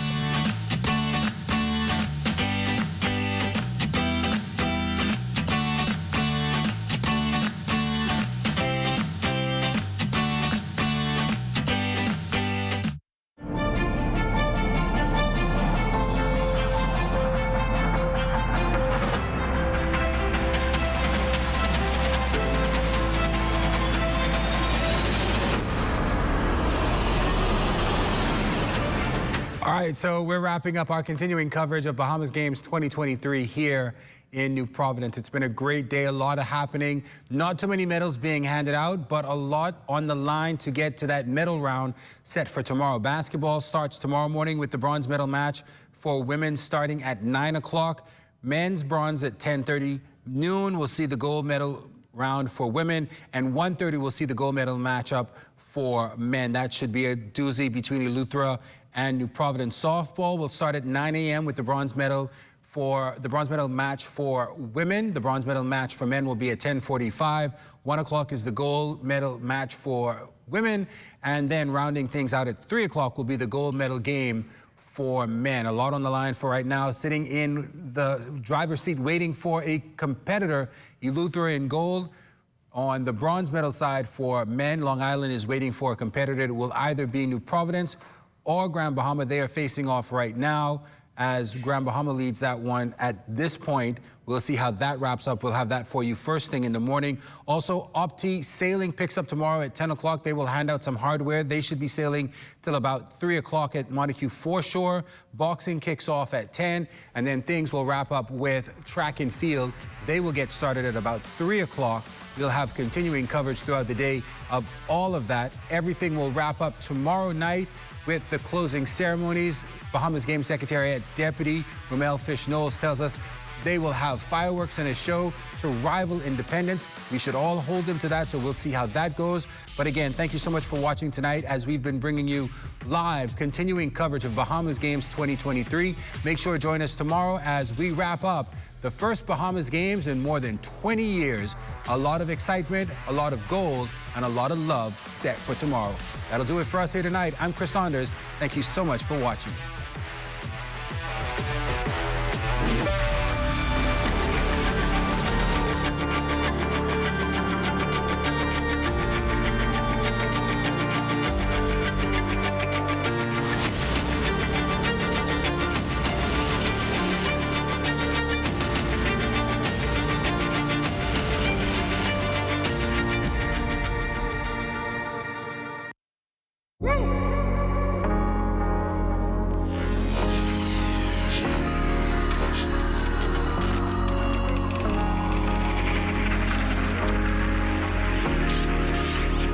You're watching the ZNS Network, the People's Station.